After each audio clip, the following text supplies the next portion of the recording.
Good morning. हाँ जी, मे 25 की revision classes YouTube पर हम अवेलेबल करा रहे हैं आपको सीए फाइनल इंडायरेक्ट टैक्स की। इसकी फीचर्स, पहला, कस्टम की 3 क्लासेस हैं। पहली 2 क्लासेस में कस्टम और एक क्लास एफटीपी की है। 4 घंटे का कस्टम और एफटीपी 1.5 घंटे का टोटल रिवीजन है क्वेश्चन के साथ में। ऐसे जीएसटी का चैप्टर वाइज आपको रिवीजन दे रखा है, अराउंड 29 आवर्स का है क्वेश्चन के साथ में। और इसके अलावा हम अमेंडमेंट की एक सेपरेट डिटेल्ड क्लास लगा रहे हैं। ये अमेंडमेंट इन रिवीजन क्लासेस में ऑलरेडी कवर्ड है। अगर आप डिटेल में देखना चाहें तो इस अमेंडमेंट क्लास को देख सकते हैं। और एक आपकी इस अटेम्प्ट की आरटीपी, वो भी इस आरटीपी की एक सेपरेट क्लास लगा रहे हैं। जिस सीक्वेंस में रिवीजन कराया गया उन चैप्टर्स को उन्हीं सीक्वेंस में रिवाइज करें तो आप अच्छे मार्क्स ला सकते हैं। चलिए क्लास स्टार्ट करते हैं।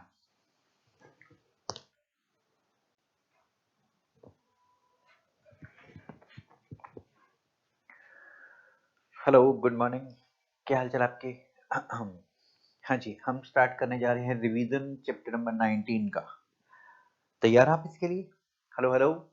डिमांड एंड रिकवरी, फटाफट से निकालेंगे अपनी एग्जामिनेशन बुक और अपना क्वेश्चन बैंक। हम स्टार्ट कर रहे हैं chapter number 19 demand and recovery का। हाँ जी, सेक्शन 73, ये हम बहुतों बार बोलते हैं आपको, अदर देन फ्रॉड के केस में नोटिस ऑर्डर पास होते हैं। 74 फ्रॉड के नोटिस ऑर्डर पास होते हैं। 75 इन नोटिस ऑर्डर को पास करते समय किन बातों का ध्यान रखना है, ये 75 में बताया गया है। तो आइए पहले इन्हीं को डिस्कस करते हैं, फिर बाकी ये 73 टू 84 इसमें हमें करना है।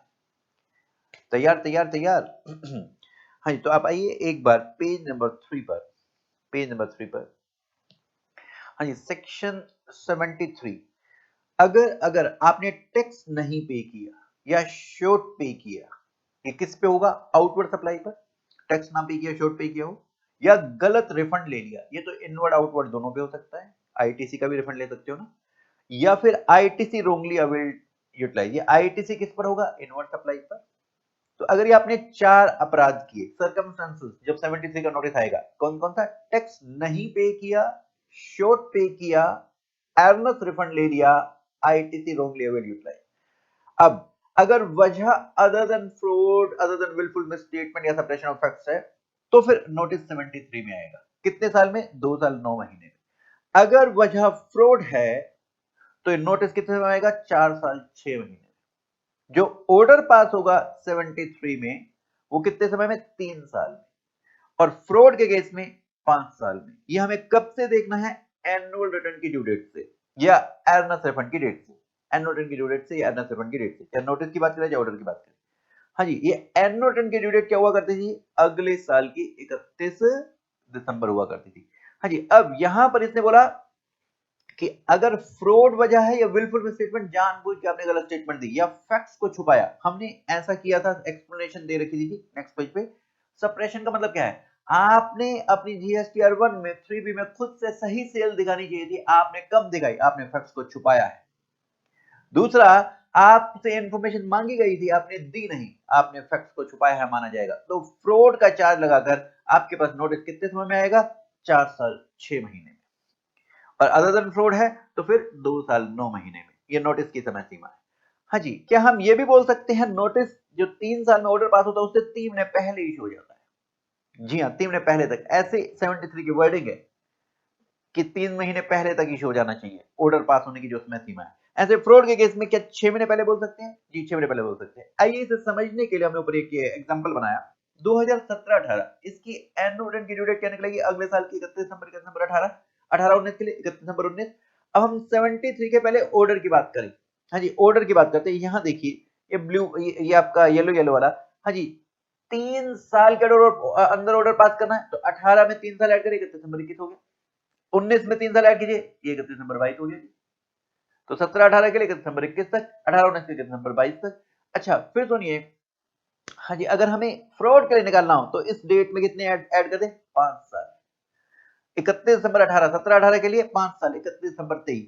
18-19 के लिए 31 दिसंबर 19 जो एनुअल रिटर्न की ड्यू डेट है, इसमें ऐड कर दीजिए 5 साल, 31 दिसंबर 24।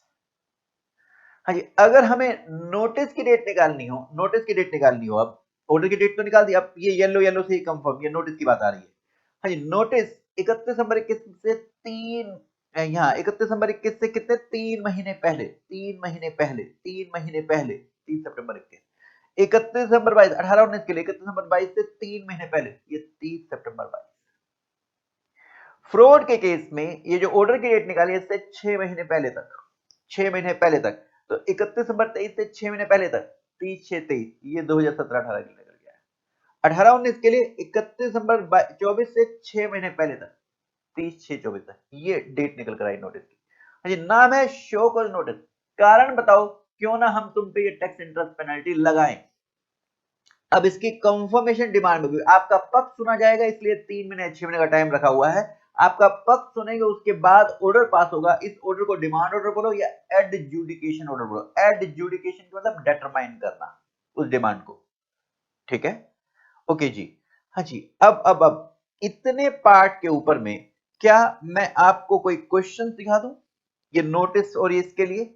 जी, आइए एक बार क्वेश्चन बैंक में पहला क्वेश्चन है, बताइए वो सर्कमस्टेंसेस जब शो का नोटिस सेक्शन 73 में इश्यू हो सकता है, और नोटिस की भी समय सीमा बता, ऑर्डर की भी।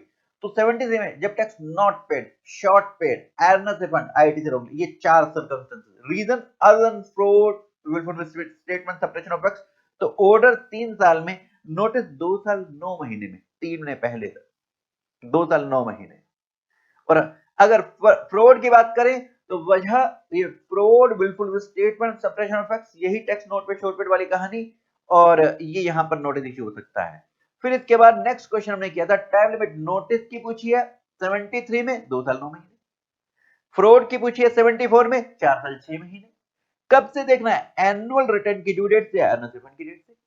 अगला क्वेश्चन में किया था order pass, adjudication of cases, मतलब ऑर्डर पास करने की समय सीमा पूछी गई है। 73 में 3 साल, 74 में 5 साल। कब से? एनुअल रिटर्न की ड्यू डेट या अर्नस रिफंड की डेट से आएंगे वापस। तो इन पे ये क्वेश्चन बन सकते हैं। हाँ जी, अब आपके दिमाग में ये सवाल उठ रहा होगा, सर डिपार्टमेंट को कैसे पता लगेगा नोटिस इश्यू करना है? तो एक बार मैं आपको स्लाइड दिखाता, डिपार्टमेंट को कैसे पता लगेगा। हमने असेसमेंट करी थी, याद हो आपको, पहला सेल्फ असेसमेंट हुआ करती थी, आप खुद अपनी रिटर्न फाइल करते थे, इसकी रिटर्न की स्क्रूटनी होती थी, इसका 73-74 से लेना देना। फिर 60 to 60 से तो वही असेसमेंट हो गई थी, असेसमेंट के चैप्टर में, इसका हमारा कोई लेना देना नहीं। एक और लेना देना है समरी असेसमेंट से हमारा। हाँ जी, प्रोविजनल असेसमेंट से भी कोई लेना देना नहीं। अब सेक्शन 61 में आपकी रिटर्न की स्क्रूटनी करते समय कुछ गड़बड़ियां निकली, वो आपसे एक्सप्लेनेशन मांगी। अगर वो आपकी एक्सप्लेनेशन से सेटिस्फाई नहीं होते थे, 4 प्रकार के एक्शन ले सकते थे। कौन कौन से याद आता है? ये 65 में डिपार्टमेंट खुद ऑडिट कर सकता था, 66 में सीएसीएम में से ऑडिट करा सकता था, या आपकी यहाँ पे इंस्पेक्शन सर्टिफिकेट करने के लिए आ सकता था। रिटर्न में जो गड़बड़ियां मिली, उनको लगा कुछ और भी गड़बड़ियां हो सकती है, तो यहां से उन्होंने सब 3 तरीके से गड़बड़ियां और निकाली। अब आपको भेज दिया 73-74 का नोटिस। तो ये ऐसे भेजा करते हैं आपको 73-74 का नोटिस। हाँ जी, ये अगले तो वही खत्म हो गए थे, तो इनको तो मैंने हाइड कर दिया एक तरीके से, ये हमने असेसमेंट में पढ़ लिया था। यहाँ 73-74 इसका कोई लेना देना नहीं। अब 64, यहाँ मान लीजिए आपके वेयरहाउस में 5 करोड़ की टैक्स की चोरी का माल पड़ा हुआ है, तो यहाँ पर ये तुरंत ऑर्डर पास कर देता था। अब ये ऑर्डर उसे लगता था अगर मैंने जल्दबाजी में पास कर दिया, इसको विड्रॉ करके फिर ये 73-74 का नोटिस इशू किया करता था। याद आती है बात जी? हाँ जी, तो मैंने आपको बताया 73-74 का नोटिस कब इशू होता है। एक और बात कि ये कौन इशू करेगा, तो इसके लिए भी मेरे पास एक स्लाइड है जो मैं अगली आपको दिखाऊंगा, लेकिन उससे पहले आपके नोट्स में दिखा देते हैं क्या। पेज नंबर 2 पर देखिए, नोटिस इशू कौन करेगा, ये सर्कुलर ने बता रखा है, सर्कुलर बता रखा है। आपको ध्यान हो, इंडिया को जोन्स में डिवाइड कर रखा है, हमने चैप्टर नंबर 2 में बात करी थी। जो जोन का हेड है वो चीफ कमिश्नर है। जैसे मोटा मोटी तौर से मैंने बोला था, यूं समझ लीजिए एक स्टेट का एक जोन है, जैसे दिल्ली एक जोन है, तो दिल्ली का एक चीफ कमिश्नर बना रखा है। दिल्ली को फिर उन्होंने क्या कर रखा है, इस चीफ कमिश्नर के नीचे कुछ कमिश्नर हैं, जैसे दिल्ली ईस्ट वाला एरिया, वेस्ट वाला, नॉर्थ वाला, साउथ वाला, इनके लिए 4 कमिश्नर अलग अलग है। तो उस कमिश्नर के एरिया को कमिश्नरेट बोला करते थे। फिर इस कमिश्नर की हेल्प के लिए एडिशनल ज्वाइंट कमिश्नर हुआ करते थे। इस कमिश्नर के नीचे एसीडीसी होते थे, जिसके एरिया को डिवीजन बोला जाता था, और इन सबसे नीचे सुप्रीम इंस्पेक्टर होते थे, इनके एरिया को रेंज बोला जाता था। हमारे यहाँ पे ये E2 ये EGH ये वाले जो लोग हैं, ये लोग क्या इशू करते हैं जी, यहाँ 73 74 में नोटिस। हाँ जी, एक बार यहाँ से देखिए, आपको याद आ जाएगा, हमने ऐसी बात करी थी। हाँ जी, सबसे ऊपर मिनिस्ट्री ऑफ फाइनेंस, इसके नीचे सीबीआई थी। मान लीजिए इस महीने की कलेक्शन का जो टारगेट मिला है सीबीआईसी को मिनिस्ट्री ऑफ फाइनेंस के द्वारा 3 लाख करोड़ का टारगेट मिला है, जीएसटी कलेक्ट कर दो। अब ये सीबीआईसी क्या करता है, इसके नीचे क्या है जी, चीफ कमिश्नर।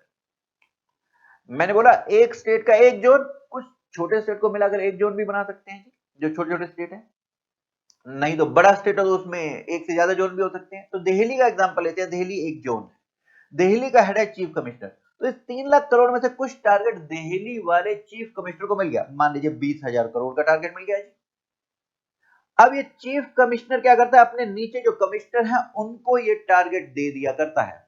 मान लीजिए ये यहाँ ईस्ट वेस्ट नॉर्थ साउथ ये 4 कमिश्नर है ना, तो इसके हिस्से कितना आ गया जी, मान लीजिए यहाँ पर 5,000 करोड़ आ गए वेस्ट वाले के नीचे। अब इस वेस्ट इसकी हेल्प के लिए एडिशनल ज्वाइंट कमिश्नर होते हैं, और इस कमिश्नर के नीचे कौन सी है जी, एसीडीसी, जिसके एरिया को डिवीजन बोलते हैं। ये 9 डिवीजन थी, हमने बात करी थी। एक वेस्ट वाले कमिश्नर के नीचे ये 9 डिवीजन है, वजीरपुर, कीर्तिनगर, पीतापुरा, रोहिणी, मुंडका, उत्तम नगर एक्सेट्रा, ठीक है। और सबसे नीचे फिर सुप्रिटेंडेंट और इंस्पेक्टर होते हैं। जो टारगेट इस वेस्ट वाले कमिश्नर को आया वो इन 9 एसीडीसी को बांट देगा। फिर एसीडीसी अपने नीचे सुप्रिटेंडेंट, ये गली मोहल्ले तक इनकी पहुंच है। तो ये देखेंगे कि नए एसएससी कितने ऐड हुए, उनसे जीएसटी आ रहा कि नहीं आ रहा, पुराने एसएससी की सेल बढ़ी है तो उनसे जीएसटी सही आ रहा कि नहीं आ रहा। तो इस तरीके से ये चेक किया करते हैं। अगर गड़बड़ियां होती है तो ये additional joint commissioner, AC DC, superintendent, बस इनको पावर है 73 74 में नोटिस इशू करने की, ऊपर वाले नोटिस इशू नहीं करते। जनरली ये नोटिस ये इशू किया करते हैं। आएंगे अब ये पेज नंबर 2 पर देखेंगे। हाँ जी, एडिशनल ज्वाइंट कमिश्नर अगर 1 करोड़ से ऊपर की सीजीएसटी की डिमांड है तो ये एडिशनल ज्वाइंट कमिश्नर इशू करेगा। इतना एसजीएसटी में भी, ये तो सीजीएसटी की बात करें, इतना एसजीएसटी में भी। ओके, अगर एसीडीसी 1 करोड़ से कम या 1 करोड़ तक 10 लाख से ऊपर तो ये एसीडीसी इशू करता है, और 10 लाख से कम या 10 लाख तक सुप्रीम इंस्पेक्टर इशू किया करता है, इतना एसजीएसटी में भी। तो आईजीएसटी में इसका डबल कर दो जी, 1 करोड़ का 2 करोड़ कर दो, 10 का 20 लाख कर दो। ये लिमिट सर्कुलर ने बता रखी है, सेक्शन ने नहीं।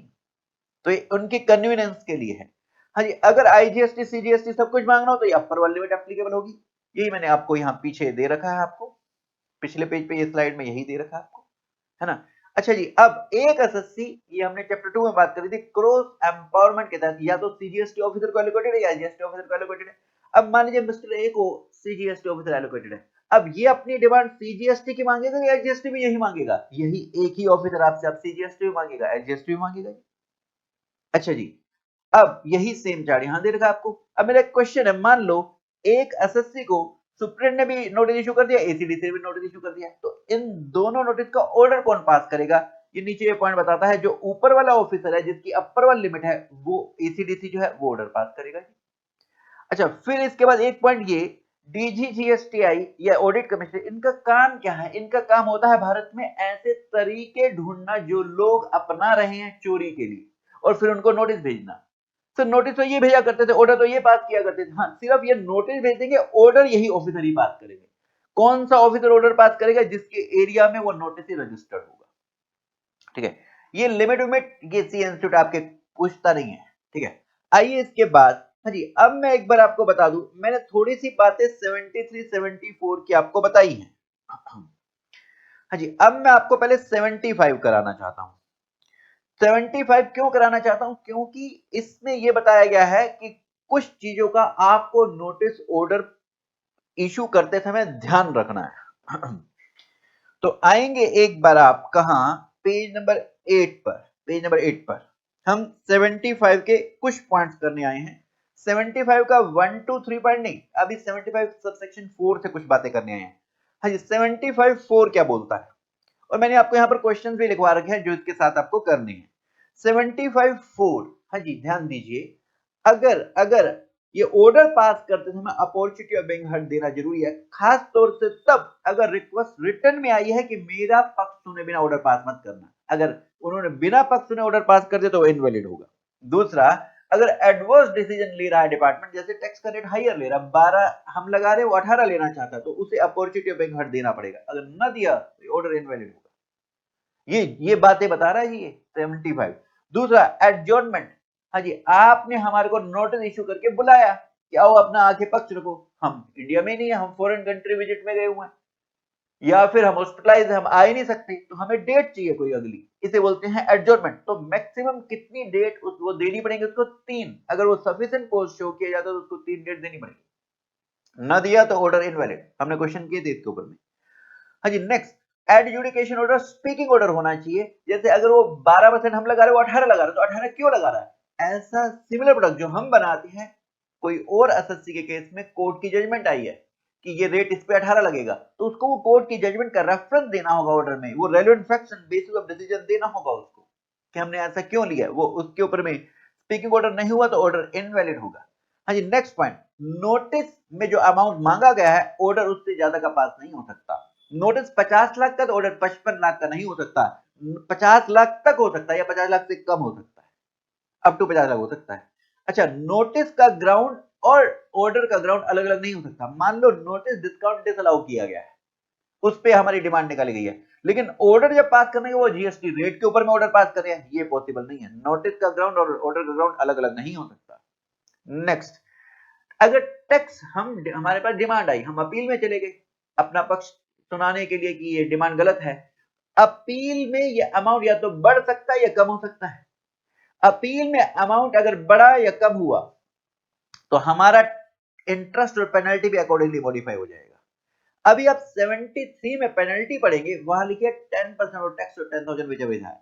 74 में पेनल्टी टैक्स के बराबर है, तो टैक्स अगर मॉडिफाई हो रहा है तो पेनल्टी ऑटोमेटिक उसी का परसेंटेज ही तो है, अकॉर्डिंगली मॉडिफाई हो ही जाएगी। हाँ जी, इसके अलावा इंटरेस्ट, जो इंटरेस्ट वो भी टैक्स पर ही लगता है, तो इसलिए इंटरेस्ट पेनल्टी अकॉर्डिंगली मॉडिफाई हो जाएगी। नेक्स्ट, हाँ जी, इंटरेस्ट की पेमेंट मैंडेटरी है, भले ही ऑर्डर में इसके बारे में कुछ भी ना लिखा हुआ हो, ऑर्डर में नहीं लिखा हो फिर भी आपको देना पड़ेगा। क्यों? क्योंकि इंटरेस्ट आपको खुद से ड्यू डेट के बाद till the date of payment देना होता है, तो जब तक आप पे नहीं करोगे, हमें क्या पता कब पे करोगे, तो इसलिए हम कैलकुलेट करके नहीं दे सकते। इंटरेस्ट के बारे में ना लिखा हो ऑर्डर में तो आपको इंटरेस्ट देना ही पड़ेगा, भले ही ना लिखा हो। लेकिन ध्यान रहे, अगर इंटरेस्ट का अमाउंट नोटिस में लिख दिया तो फिर ऑर्डर उससे ज्यादा का नहीं पास हो सकता। हम क्वेश्चन करेंगे किस पे। नेक्स्ट, हाँ जी, ऑर्डर 3 साल 5 साल अभी आप पढ़ के आए, 73 के लिए 3 साल, 74 फ्रॉड के लिए 5 साल। अगर इतने समय में ऑर्डर पास नहीं किया तो प्रोसीडिंग बंद हो जाएगी, आपसे कोई डिमांड की रिकवरी नहीं हो सकती है। नेक्स्ट, 75 11 12 बाद में करेंगे। 75 13 ये हमने पहले कभी डिस्कस किया है। अगर पेनल्टी 73 74 में लग गई तो फिर किसी और सेक्शन में पेनल्टी नहीं लगेगी, जैसे 122 वो पेनल्टी नहीं लगेगी। ठीक है, आइए कुछ क्वेश्चन कर लेते हैं इसके ऊपर में। हाँ जी, क्वेश्चन करते हैं जरा हम। हाँ जी, ये सी इंस्टीट्यूट का क्वेश्चन था, आपसे पूछा गया सीजीएसटी ने एक एडजुडिकेशन ऑर्डर पास किया जिसमें उसने इंटरेस्ट के बारे में नहीं लिखा है। एसएससी कहता है इंटरेस्ट मेरे से नहीं मांग सकते क्योंकि ऑर्डर साइलेंट है। ऑर्डर में न भी लिखा हो, 75 में अभी आप क्या पढ़ गए, ऑर्डर में न भी लिखा हो तो इंटरेस्ट देना पड़ेगा, इंटरेस्ट देना पड़ेगा। ठीक है जी, इंटरेस्ट देना पड़ेगा। ओके जी, फिर इसके बाद एक और क्वेश्चन दिखाते हैं हम आपको, जो हमने किए थे। मैं कुछ कुछ क्वेश्चन दिखा रहा हूं, करे तो बहुत थे। एक क्वेश्चन ये देखिए, हाँ जी, ये आपसे मई 19 में पूछा गया। शोकोज नोटिस में आपसे डिमांड मांगी गई कितनी? 4.5 लाख का जीएसटी, 50,000 का इंटरेस्ट। कुछ नोटिस में 50,000 का इंटरेस्ट मांग लिया। अब ऑर्डर इस अमाउंट से ज्यादा का नहीं पास हो सकता, ध्यान रहे। हाँ जी, इसको पर्सनल हियरिंग का मौका मिला और जो ऑर्डर पास किया गया उसमें 4.5 लाख की जगह 3.5 लाख उन्होंने जीएसटी कर दिया, और इंटरेस्ट के बारे में उन्होंने कुछ नहीं लिखा। क्या इंटरेस्ट ये 50,000 देना ही पड़ेगा? जी हाँ। अब एसएससी मिस्टर शर्मा ने क्या किया, ये 3.5 लाख तो जमा करा दिया, लेकिन अब 3.5 लाख जमा करा दिया, लेकिन अब डिपार्टमेंट उसको कह रहा है ये इस 50 की जगह 60,000 इंटरेस्ट दे। तो यहां पर डिपार्टमेंट गलत है। एसएससी कहता है कि मैं 1 रुपया नहीं दूंगा क्योंकि तुमने इंटरेस्ट के बारे में नहीं लिखा। ये भूल गया, 75 में लिखा हुआ ऑर्डर में इंटरेस्ट के बारे में ना भी लिखा हो तो देना पड़ेगा, लेकिन नोटिस से ज्यादा के अमाउंट का ऑर्डर नहीं पास हो सकता, तो इसमें 50,000 से ज्यादा का इंटरेस्ट इससे नहीं लिया जा सकता है। हाँ जी, अब जरा एक और बात करें। हाँ जी, ये एक राजुल है, इसको नोटिस आया 1 जुलाई 17 से 31 दिसंबर 17 के बीच का, कोई इसने चोरी कर रखी है। तो 1 जुलाई 17 से 31 दिसंबर 17 73 में नोटिस आया है, तो ये कौन से ईयर में फॉल करता है जी? 17-18 में। 17-18 की एनुअल रिटर्न की ड्यू डेट क्या है जी? 31 दिसंबर 18। मैं आपको याद दिला दूं, ये हमने बताया था आपको, फिर आपको याद दिला दिया जाए। क्वेश्चन साइलेंट है तो हम अगले साल की 31 दिसंबर एनुअल रिटर्न की ड्यू डेट लेंगे। अगर क्वेश्चन में खुद से लिख कर दे दे एनुअल रिटर्न की ड्यू डेट, तो फिर हमें वही लेनी है। क्यों? क्योंकि एनुअल रिटर्न की ड्यू डेट एक्सटेंड हुई है, तो हमें एक्सटेंडेड डेट से नोटिस की टाइम लिमिट निकालनी होती है या ऑर्डर की डेट निकालनी होती है। अगर एक्सटेंडेड डेट नहीं दे रखी तो हम यही मानेंगे 31 दिसंबर 31 दिसंबर अगले साल की, ठीक है। हम हमारे पास क्वेश्चन में था नहीं तो हमने 31 दिसंबर मान लिया। अब इसमें अगर 73 की बात करें तो ऑर्डर कितने में पास हो सकता है? इसमें 3 साल ऐड कर दे, सितंबर 21। नोटिस की बात करें तो इससे 3 महीने पहले 30 सितंबर 21 तक। ये नोटिस कब आया? 31 दिसंबर 21 को। क्या ये नोटिस वैलिड है? अरे 30 सितंबर 21 के बाद आया हुआ, ये नोटिस इनवैलिड है, हमें कुछ नहीं देना। तो हमें यहां पर ये टाइम लिमिट, ये नॉर्मल पीरियड ऑफ लिमिटेशन जो है 2 इयर्स 9 मंथ्स में हमें नोटिस आना चाहिए था, वो नहीं आया, तो हम बोलेंगे नोटिस ही इनवैलिड है। तो पहले पूरा प्रोविजन बता देंगे कहानी और बोलेंगे इसको चैलेंज किया जाना चाहिए, बार्ड बाय लिमिटेशन। नेक्स्ट अगले क्वेश्चन में यहां पर भी 17-18 की बात है, 1 जुलाई 17 से दिसंबर 17, तो 17-18 की ये हमने डेट निकाली रखी है। नोटिस सितंबर 21 तक आ सकता है, लेकिन इसका नोटिस 31 जनवरी को आ गया, पहले आ गया। क्या ये नोटिस इनवैलिड है? नहीं, ये नोटिस वैलिड है, ये टाइम बार्ड नहीं। यहाँ सस्ती कह रहा था कि इसे टाइम बार्ड मत मानो, टाइम बार्ड मानो, वो कह रहा था भाई टाइम बार्ड नहीं है, ये टाइम से आया हुआ है, ये 30 सितंबर 21 से पहले आया हुआ है, 30 सितंबर 21 से पहले आया हुआ है। तो इसको आपको अपनी जीएसटी की डिमांड या तो दो, या अगर आप चैलेंज करना चाहते हो तो आप उसका अपना पक्ष रखो, या नोटिस इनवैलिड नहीं है। हाँ जी, अब आएंगे वापस कहां? अपनी एग्जामिनेशन बुक में। हाँ जी, 75 की बातें हो गई, अब हम वापस आते हैं कहां भला? पेज नंबर 3 पर, एग्जामिनेशन बुक में पेज नंबर 3 पर आ जाइए, 19.3 पर। अब अभी आप क्या पढ़ के आए हैं कि नोटिस से ज्यादा का ऑर्डर नहीं पास हो सकता। अब मैं एक केस दिखाता हूं जहां नोटिस से ज्यादा का ऑर्डर पास हो जाएगा। हाँ जी, यहां पर क्या हुआ, आपको लगता था कि जीएसटी रेट 12 लगेगा, लेकिन डिपार्टमेंट 18 कह रहा है और उन्होंने आपको 50 लाख का नोटिस भेज दिया। अब नोटिस इश्यू होने के बाद ऑर्डर पास होने में कुछ समय लगता है। अगर ये नोटिस अदर देन फ्रॉड वाला आया हुआ है तो अभी 2 साल 9 महीने के बाद 3 महीने का समय है ना ऑर्डर पास होने में, 3 साल में बात होता है। अगर नोटिस फ्रॉड वाला आया हुआ 4 साल 6 महीने नोटिस इश्यू था, इसके बाद 6 महीने का समय है ना भाई, आपका पक्ष सुनना है, आपको अपॉर्चुनिटी ऑफ बीइंग हर्ड देना है। 3 एडजॉर्नमेंट भी मिल सकती हैं आपको, इसलिए सफिशिएंट समय आपको दिया जाना चाहिए। तो नोटिस इश्यू होने के बाद और ऑर्डर पास होने में समय है। अब सोचो, अगर आपके पास नोटिस आया है कि तुम्हें 18% लगेगा, हम तो नोटिस इश्यू होने के बाद भी 12% रेट ही लगा रहे होंगे, तो इस पीरियड का भी तो इनको 6% की डिमांड और चाहिए।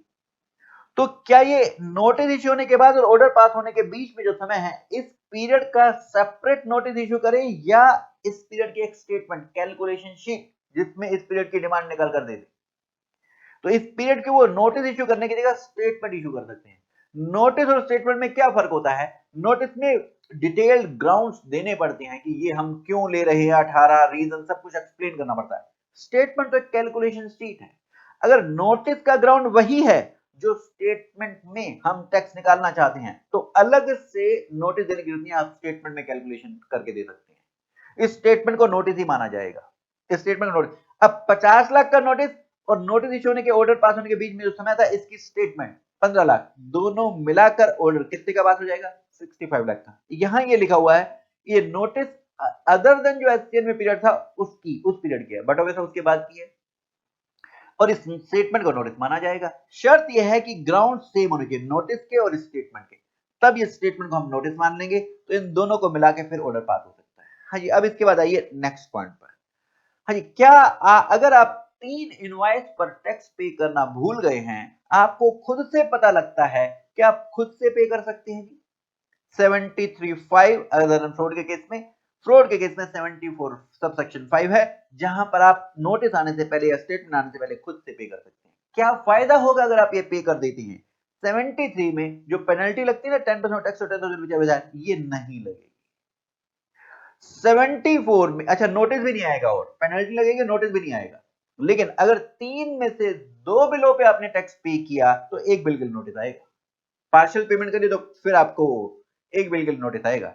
अच्छा ध्यान दीजिए, अगर आप फ्रॉड के केस में नोटिस आने से पहले पे कर दे, वैसे पेनल्टी टैक्स के बराबर लगती है, लेकिन अब आपको पेनल्टी 15% देनी पड़ेगी। कितनी देनी पड़ेगी? 15% देनी पड़ेगी, पूरी नहीं देनी, 15% देनी पड़ेगी। अब मैं पहले आपको सेक्शन 74 के 4 केसेस करा देता हूं, फिर 73 पे आएंगे। हाँ जी, अगर आप नोटिस आने से पहले टैक्स भी, इंटरेस्ट भी और पेनल्टी भी दे दो, तीनों दे दो, तो पेनल्टी 15% देनी पड़ेगी। अगर पार्शियल पेमेंट करोगे तो नोटिस आएगा, अगर पूरी पेमेंट कर देते हो, तीनों बिलों का पूरा पेमेंट कर देते हो, फिर नोटिस ही नहीं आएगा, बात खत्म। ऑर्डर तो छोड़ ही दो, नोटिस ही नहीं आएगा। अगर नोटिस आने का इंतजार किया, नोटिस के 30 दिन में दे दो, तो फिर टैक्स भी दो, इंटरेस्ट भी दो, पेनल्टी भी दो। कितनी? 100% देने की जरूरत नहीं है, 25% दे दो। नोटिस में लग के तो 100% आएगी, लेकिन देना कितना है? 25%। फिर ऐसा क्यों? गवर्नमेंट भी चाहती है कि लिटिगेशन कम हो, उनके भी तो खर्चे होते हैं, उनके भी तो एडवोकेट होते हैं, वो आगे फिर केस को रिप्रेजेंट करते हैं अपील में, तो वो कहते हैं लिटिगेशन में हम पढ़ना नहीं चाहते, हम आपको फायदा देते हैं, आप अपना निपटारा करा लो, आपकी प्रोसीडिंग बंद कर देंगे। अब नोटिस के बाद कोई ऑर्डर पास नहीं होगा, बात खत्म, कुछ नहीं बोलेंगे वहां।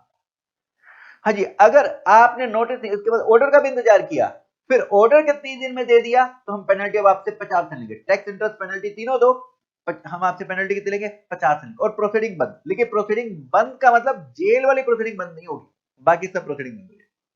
लेकिन अगर ऑर्डर के 30 दिन के बाद अगर आपने पेमेंट करी, तो हम पूरा का पूरा टैक्स लेंगे आपसे, और पूरा का पूरा पेनल्टी लेंगे। टैक्स तो पूरा लेना ही था, पेनल्टी टैक्स के बराबर लेते हैं ना, तो पेनल्टी पूरी की पूरी लेंगे। ये पेनल्टी आपसे फ्रॉड केसेस में पेनल्टी पूरी की पूरी लेंगे, ठीक है? पेनल्टी पूरी की पूरी लेंगे पेनल्टी पूरी की पूरी लेंगे। अच्छा, अगर अदर देन फ्रॉड की बात करें, सर एक बार फिर से बताएं, फ्रॉड के केस में अगर आप नोटिस आने से पहले पे करते हैं टैक्स इंटरेस्ट, पेनल्टी कितनी? 15% ऑफ टैक्स। नोटिस इश्यू होने के 30 दिन में, तो पेनल्टी लग के तो 100 आई, तो नहीं देने की जरूरत, टैक्स इंटरेस्ट पेनल्टी कितनी दे दो? 25%। और अगर ऑर्डर के 30 दिन में, तो 50%। ऑर्डर के 30 दिन के बाद तो पूरी पेनल्टी देनी है, जो टैक्स के बराबर लगती है वो पूरी की पूरी देनी है। अच्छा जी, अगर अदर देन फ्रॉड की बात करें, नोटिस के आने से पहले दिया कोई पेनल्टी नहीं, नोटिस के 30 दिन में दे दो तो भी पेनल्टी नहीं, तो फिर सर तो हम 73 वाले केस में तो नोटिस का इंतजार करेंगे ना। अरे इंटरेस्ट भी तो चल रहा है, जब तक नोटिस नहीं आता तब तक इंटरेस्ट का मीटर तो चल ही रहा ना, तो आप तुरंत दो, क्यों नोटिस का इंतजार करते हो? यहां पर आप अपना नोटिस आने से पहले ही पे कर दो, नोटिस का इंतजार क्यों करते हो? तो इंटरेस्ट तो चल ही रहा है ना। अच्छा, यहां 73 में अगर ऑर्डर पास हो गया, फिर ऑर्डर के 30 दिन में दो या ऑर्डर के 30 दिन के बाद दो, यहां पे जो पेनल्टी लगनी थी वो लगेगी लगेगी, वो देनी पड़ेगी पूरी 10% टैक्स, और 10,000 विच एवरी। हाँ जी, इसके ऊपर जो हमने क्वेश्चन किया था, एक बार मैं आपको दिखा देता हूं। ये आईसीआई ने आपसे जुलाई 21 में पूछा था, 4 केसेस हैं इसमें, पहले सेकंड नहीं, पहले हम कौन सा केस करेंगे? हम पहले करेंगे थर्ड, फिर सेकंड, फर्स्ट, फिर एंड में फोर्थ केस करेंगे। पहले थर्ड केस देखिए। हाँ जी, यहां पर कह रहा है टैक्स एंड पेनल्टी निकाल कर बताइए क्या पे करनी होगी। शो कॉज नोटिस ये मान के चलिए सेक्शन 74 में इशू हुआ है, ये डेट ऑफ क्रेडिट जिस दिन हमने लिया, ये अमाउंट ऑफ आईटीसी जो गलत ले रखा है, ये प्रेजेंट स्टेटस है। पहले थर्ड केस देखिए, ये गलत क्रेडिट 120 लाख का दे रहा है, ठीक है? नोटिस इशू हुआ 5 सितंबर को। अब इन चारों केसेस में कह रहा है वो पे करना चाहता है कब? 20 सितंबर को। नोटिस 5 सितंबर को, क्या 30 दिन में आप पे करना चाहते हैं? जी, नोटिस इशू होने के 30 दिन में पे करना चाहते हैं तो 25% पेनल्टी देनी पड़ेगी। लग के तो 120 लाख आई होगी पेनल्टी, यही 120 आईटीसी देना पड़ेगा प्लस 25% इसका। तो देखेंगे आंसर में, हमें थर्ड केस में ये 120 का 25%, आपको 30 लाख पेनल्टी देनी पड़ेगी। 120 लाख पूरा, इंटरेस्ट भी, और ये पेनल्टी 30 लाख। हाँ जी, फिर इसके बाद अगला सेकंड केस देखेंगे। यहाँ ऑर्डर पास हो गया 26 अगस्त को, क्या आप इसके 30 दिन में 20 सितंबर को पे करना चाहते हैं? जी, 30 दिन में ही पे करना चाहते हैं, जी हाँ। तो अब आपको पेनल्टी कितनी देनी होगी? यहाँ क्योंकि आप ऑर्डर के 30 दिन में, तो 50% पेनल्टी देनी पड़ेगी, तो 250 लाख आईटीसी देना प्लस इंटरेस्ट देना, इस 250 लाख का 50%, 125 लाख आपको पेनल्टी देनी पड़ेगी। ये सेकंड केस हो गया। अब फर्स्ट केस देखेंगे। फर्स्ट केस, ऑर्डर पास हुआ 26 जुलाई को, अब आप पे करना चाहते हैं 20 सितंबर को, 30 दिन के बाद, आफ्टर 30 डेज पे करना चाहते हैं। यहां आपको पेनल्टी पूरी देनी पड़ेगी, ये पूरा 200 लाख आईटीसी, इसका इंटरेस्ट और 200 लाख की ही पेनल्टी आपको ये देनी पड़ेगी, ठीक है जी? ये हमने बात करी। अच्छा, लास्ट केस, यहां ये कह रहा है कि 50 लाख का आईटीसी है, इसमें मैनेजिंग डायरेक्टर की स्टेटमेंट रिकॉर्ड हुई है, कि इसने गलत आईटीसी ले रखा है, लेकिन यहां पर ये नहीं पता लग रहा कि डिपार्टमेंट ने नोटिस इशू किया कि नहीं किया। ऊपर इसने बोल दिया था कि नोटिस इशू हुआ, हालांकि क्वेश्चन की ड्राफ्टिंग में नोटिस वाला पॉइंट ऊपर ही आ गया था।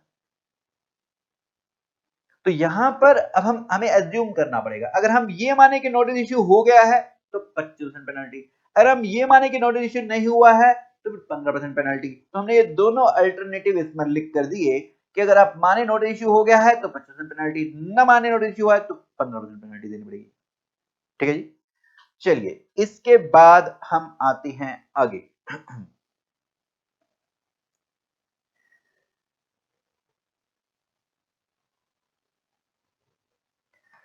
वापस आएंगे आप अपनी एग्जामिनेशन बुक में। हाँ जी, अब 7311, अच्छा इससे पहले एक बार पेज नंबर 2 पे आइए, पेज नंबर 2 पर आइए।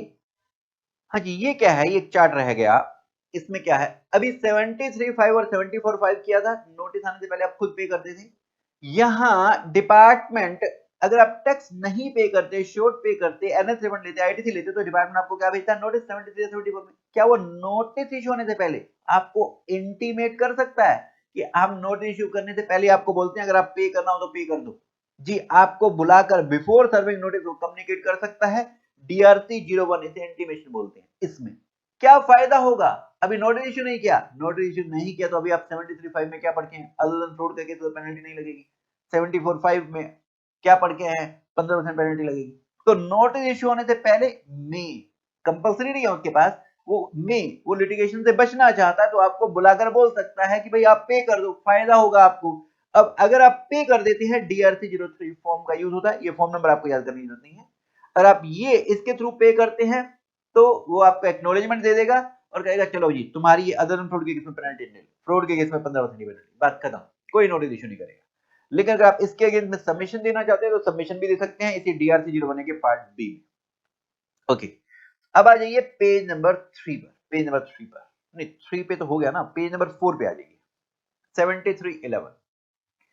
हाँ जी, ये क्या है, अदर देन फ्रॉड के केस में अगर आपने सेल्फ असेस टैक्स या टैक्स कलेक्ट किया अपने इनवाइसेस में, ये आपको ड्यू डेट के 30 दिन में जमा करा देना है। ड्यू डेट के 30 दिन में जमा कराओगे तो सिर्फ इंटरेस्ट लेंगे, ड्यू डेट के 30 दिन के बाद जमा कराओगे इंटरेस्ट तो लेंगे, इसके अलावा एक पेनल्टी भी लेंगे 10% टैक्स और 10,000 जो 73 वाली पेनल्टी थी ना वो भी लेंगे।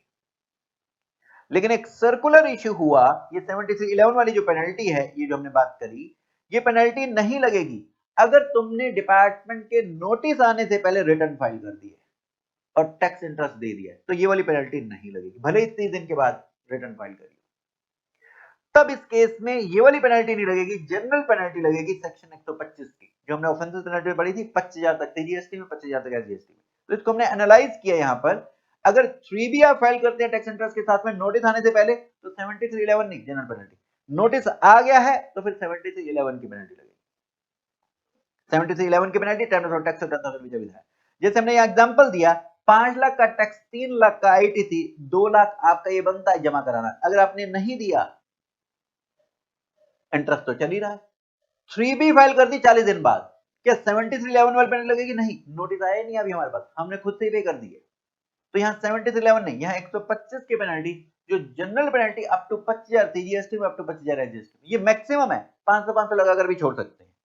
हाँ जी, इसके लिए मैं क्वेश्चन दिखा देता हूं, हमने कई क्वेश्चन किए थे, मैं 2 क्वेश्चन दिखाता हूं। एक नवंबर 20 में आपसे सवाल पूछा गया, जगजीवन है, इसने 3B फाइल कर दिया आफ्टर ड्यू डेट, इसने 3B 30 दिन के बाद फाइल कर दी, डिपार्टमेंट का अभी तक नोटिस नहीं आया था, डिपार्टमेंट अब कहता है मैं तो पेनल्टी लगाऊंगा 73,911 में, ये 10% टैक्स और 10,000 क्योंकि तुमने 30 दिन के बाद ये अपनी रिटर्न फाइल करी है। अब ये 7311 पर नहीं लगा सकता, ये एडजुडिशियल अथॉरिटी का डिसीजन अगर ये पास करता तो इनवैलिड होगा। क्यों, क्योंकि अब 125 वाली पेनल्टी लग सकती है। ये 73, ये सर्कुलर क्या बोलता था, सर्कुलर बोलता था अगर आपने डिलेड फाइल रिटर्न फाइल कर दिया, टैक्स इंटरेस्ट पे कर दिया, तो अब 73 नहीं इन्वोक हो सकता, क्योंकि उसने ऑलरेडी टैक्स इंटरेस्ट पे कर चुका है। हाँ, 7311 तभी लग सकता था जब नोटिस पहले आ गया होता, तो अब यहाँ 7311 नहीं लग सकता, यहाँ जनरल पेनल्टी लगेगी सेक्शन 125 वाली। इसमें 2 सवाल और पूछे थे कि नोटिस इशू करने के ऑर्डर पास करने की समय सीमा 73 में बताइए, 2 साल 9 महीने होती है नोटिस की, और ऑर्डर की 3 साल। हाँ जी, एक अगला सवाल ये मई 23 में पूछा गया, क्या इसमें देखना अब नोटिस आ गया है, ऊपर रिटर्न फाइल कर दी थी ना नोटिस आने से पहले, अब हम यहाँ पर पहले नोटिस आ गया, सेल्फ असेस्ड टैक्स लायबिलिटी 1,15,000 की but fail to make payment.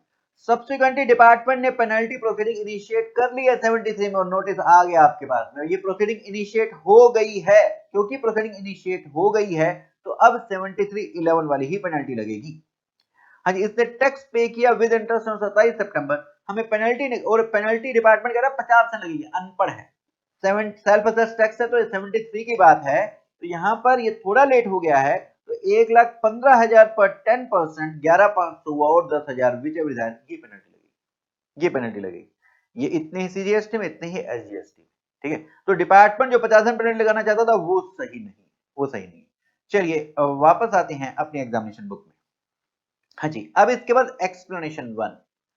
हाँ ये क्या है जी, जरा देखिएगा। एक कंपनी ए है, इसके पास नोटिस आया 74 में कि तुम्हें टैक्स 10 करोड़ देना बनता है, इंटरेस्ट भी इस पर देना बनता है और पेनल्टी भी 10 करोड़। 74 का नोटिस है, इसका मतलब क्योंकि टैक्स के बराबर पेनल्टी है। जी हाँ, अब इसके पास क्या ऑप्शन है, ये 30 दिन में दे दे इस नोटिस के तो पेनल्टी 10 करोड़ नहीं देनी पड़ेगी, कितनी देनी पड़ेगी, 25 दिन देनी पड़ेगी, और इसने यही किया।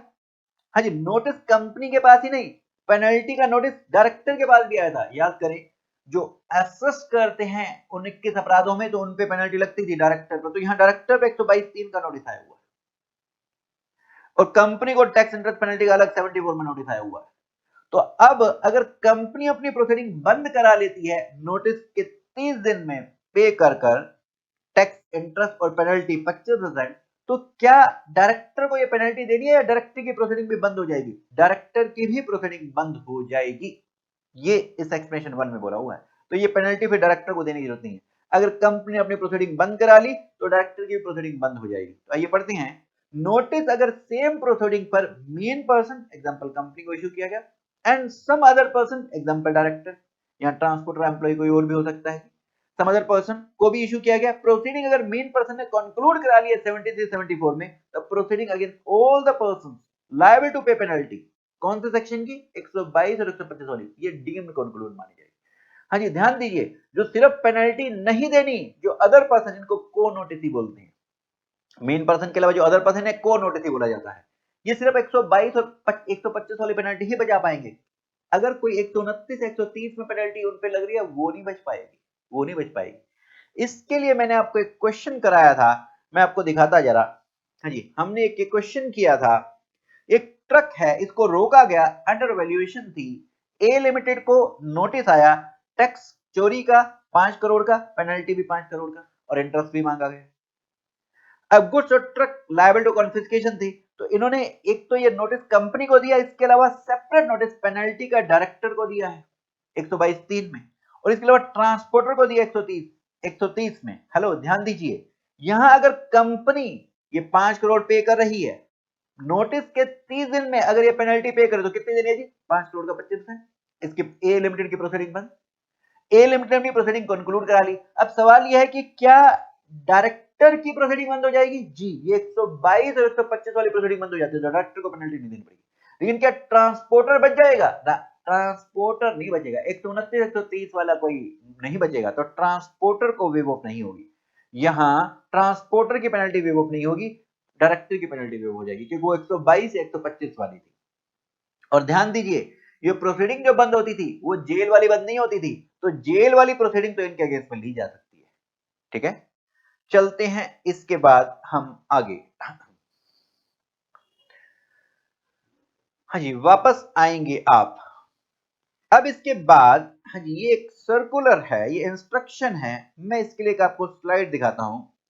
हाँ जी, क्या होता है, प्रॉपर ऑफिसर पहले नोटिस भेजता है, नोटिस के बाद क्या होता है, ऑर्डर पास होता है। अब ऑर्डर पास होने के 3 महीने के अंदर अंदर इस ड्यूज को आपको पे करना होता है, ये सेक्शन 78 में लिखा हुआ है। या नहीं पे करना चाहते तो अपील में जाओ, पहली अपील भी जो जाती है वो 3 महीने में ही जाती है, तो आप या तो 3 महीने में पे करो या 3 महीने में अपील में जाओ। अगर आप कुछ नहीं करते तो रिकवरी होगी सेक्शन 79 में, आपके बैंक से पैसे अटैच करके निकाल लेंगे, प्रॉपर्टीज बेचना शुरू कर देंगे, आपके गुड्स बेच के रिकवरी करेंगे, ऐसा हम सेक्शन 79 में पढ़ेंगे। हाँ जी, हो क्या रहा था, डिपार्टमेंट के बंदे इंस्पेक्शन सर्च सीजर करने के लिए आए हुए थे, वो जबरदस्ती करते थे एसएससी को जमा कराओ, अभी नोटिस भी नहीं इशू किया, ऑर्डर तो छोड़ो, वो जमा कराओ, रिकवरी प्रोसीडिंग शुरू कर देते थे। तो यहाँ पर उन ऑफिसर्स को इंस्ट्रक्शन दी कि तुम्हारी टांगे तोड़ देंगे अगर तुमने ऐसी अनजस्टिफाइड उनको बोला तो, अभी तक तुमने नोटिस नहीं इशू किया है। तो यहां पर उन्होंने बोला कि ये नोटिस ऑर्डर पास हो गया तो ही आप रिकवरी स्टार्ट कर सकती हैं, उसमें भी 3 महीने रुकना होता है। तुम ये सर्च इंस्पेक्शन इन्वेस्टिगेशन में गए हो, अगर तुमने उसको कुछ बोला तो हम क्या करेंगे, तुम्हारी टांगे तोड़ देंगे, डिसिप्लिनरी एक्शन लेंगे तुम्हारे अगेंस्ट में। हाँ, अगर ये खुद से पे करना चाहे 73(5) या 74(5) अभी हमने पढ़ा था, वो आप DRC 03 फॉर्म होता है उसका यूज करके आप पे कर सकते हैं। आप खुद से पे करना चाहो हमें कोई प्रॉब्लम नहीं है, लेकिन ऑफिसर आपको कंपलसरी नहीं कर सकता।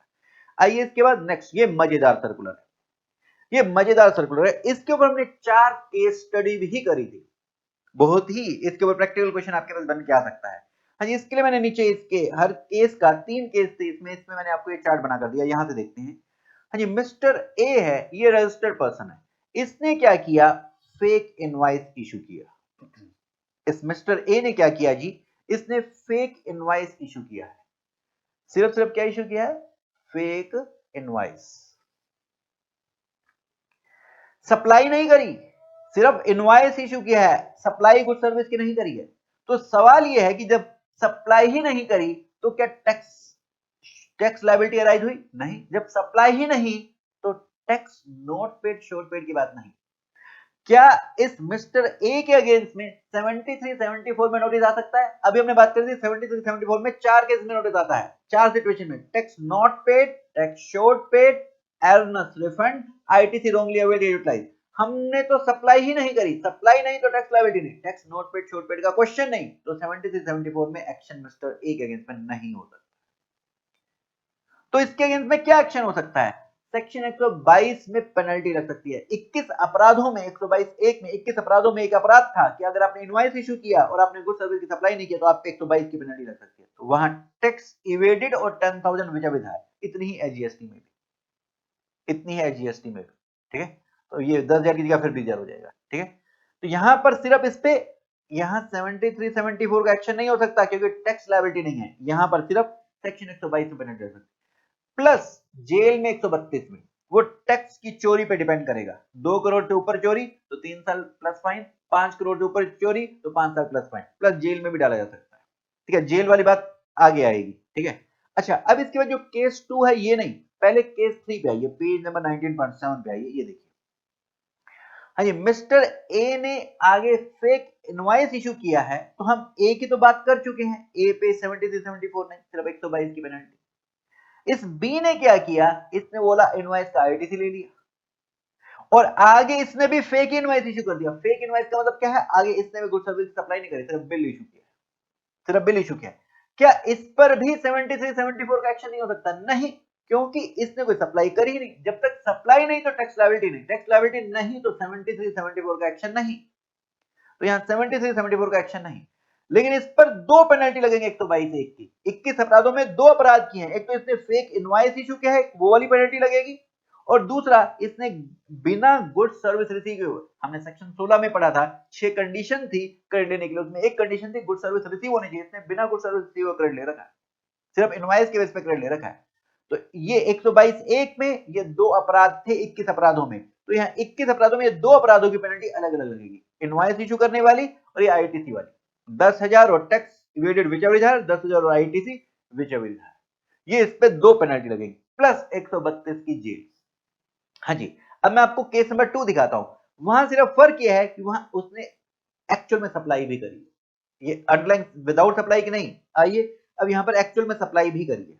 हाँ जी, अब ए ने फेक इनवॉइस इशू किया, बी ने इसी फेक इनवॉइस का क्रेडिट लिया है, और फिर एक इनवॉइस, इसके पास कुछ माल ऑलरेडी पड़ा था, कैश में परचेज कर रखा होगा, इसके स्टॉक में पड़ा था, इसने एक्चुअल में सप्लाई करी है। तो एक्चुअल में सप्लाई करी है तो इसने जो आईटीसी ले रखा है ये गलत ले रखा है जी, फेक इनवॉइस पर। एक्चुअल में सप्लाई करी है तो इसका इनवॉइस भी इशू कर रखा है, ये तो अपराध नहीं है, इस पे टैक्स भी देगा, इसने टैक्स के अगेंस्ट क्रेडिट को यूज भी कर लिया, इसका ये वाला अपराध है क्रेडिट यूज करने वाला, है ना। तो यहां पर अब इसके क्योंकि एक्चुअल में सप्लाई कर रखी है तो इस पे 122 की पेनल्टी नहीं, इसमें 74 में एक्शन आएगा। 74 में अब क्योंकि एक्चुअल में सप्लाई कर रखी है तो 74 में हम इससे क्या मांगेंगे, टैक्स मांगेंगे, और ये टैक्स मतलब आईटीसी मांगेंगे प्लस इंटरेस्ट प्लस पेनल्टी मांगेंगे 74 की। अब सवाल ये कि क्या इस पे 122 की पेनल्टी मांग सकते हैं? नहीं। आपने सेक्शन 75(13) में क्या पढ़ा था अभी कि अगर आपके पेनल्टी आपके अगेंस्ट में 73 74 पे पेनल्टी लगती है फिर किसी और सेक्शन में नहीं, तो 122 की पेनल्टी नहीं मांग सकते। यही आपको यहां पर दिया, सेक्शन 122 की पेनल्टी नहीं, तो इसलिए यहां पर 74 में ही पेनल्टी मांग ली, डबल डबल पेनल्टी थोड़ा लगाएंगे। 74 में पेनल्टी मांग ली तो 122 की पेनल्टी क्यों? इसलिए इस पे 75 में अलग से पेनल्टी नहीं मांगेंगे। ठीक है जी यहां तक? हाँ जी, इस पे हमने फिर 4 केस स्टडी करी थी। अच्छा, इसमें 132 में जेल की बात साथ में रहेगी, तो आएंगे नेक्स्ट पेज पे, ये 132 में जेल की बात साथ में रहेगी। और इसके अलावा अगर 4 ट्रांजैक्शन का, ये ऑफेंसिव पेनल्टी में याद कीजिए, 122(1)(a) जो ए अपने 2 ड्राइवर के नाम से रजिस्ट्रेशन ले लेता था, उसका बेनिफिट रिटेन करता था, तो जो बेनिफिट रिटेन करता है उन 4 ट्रांजैक्शन का, उस पे 122(1)(a) की भी पेनल्टी लग सकती है। मैं आपको एक बार याद दिला देता हूं, क्या ऐसी 4 केस स्टडी हमने करी थी।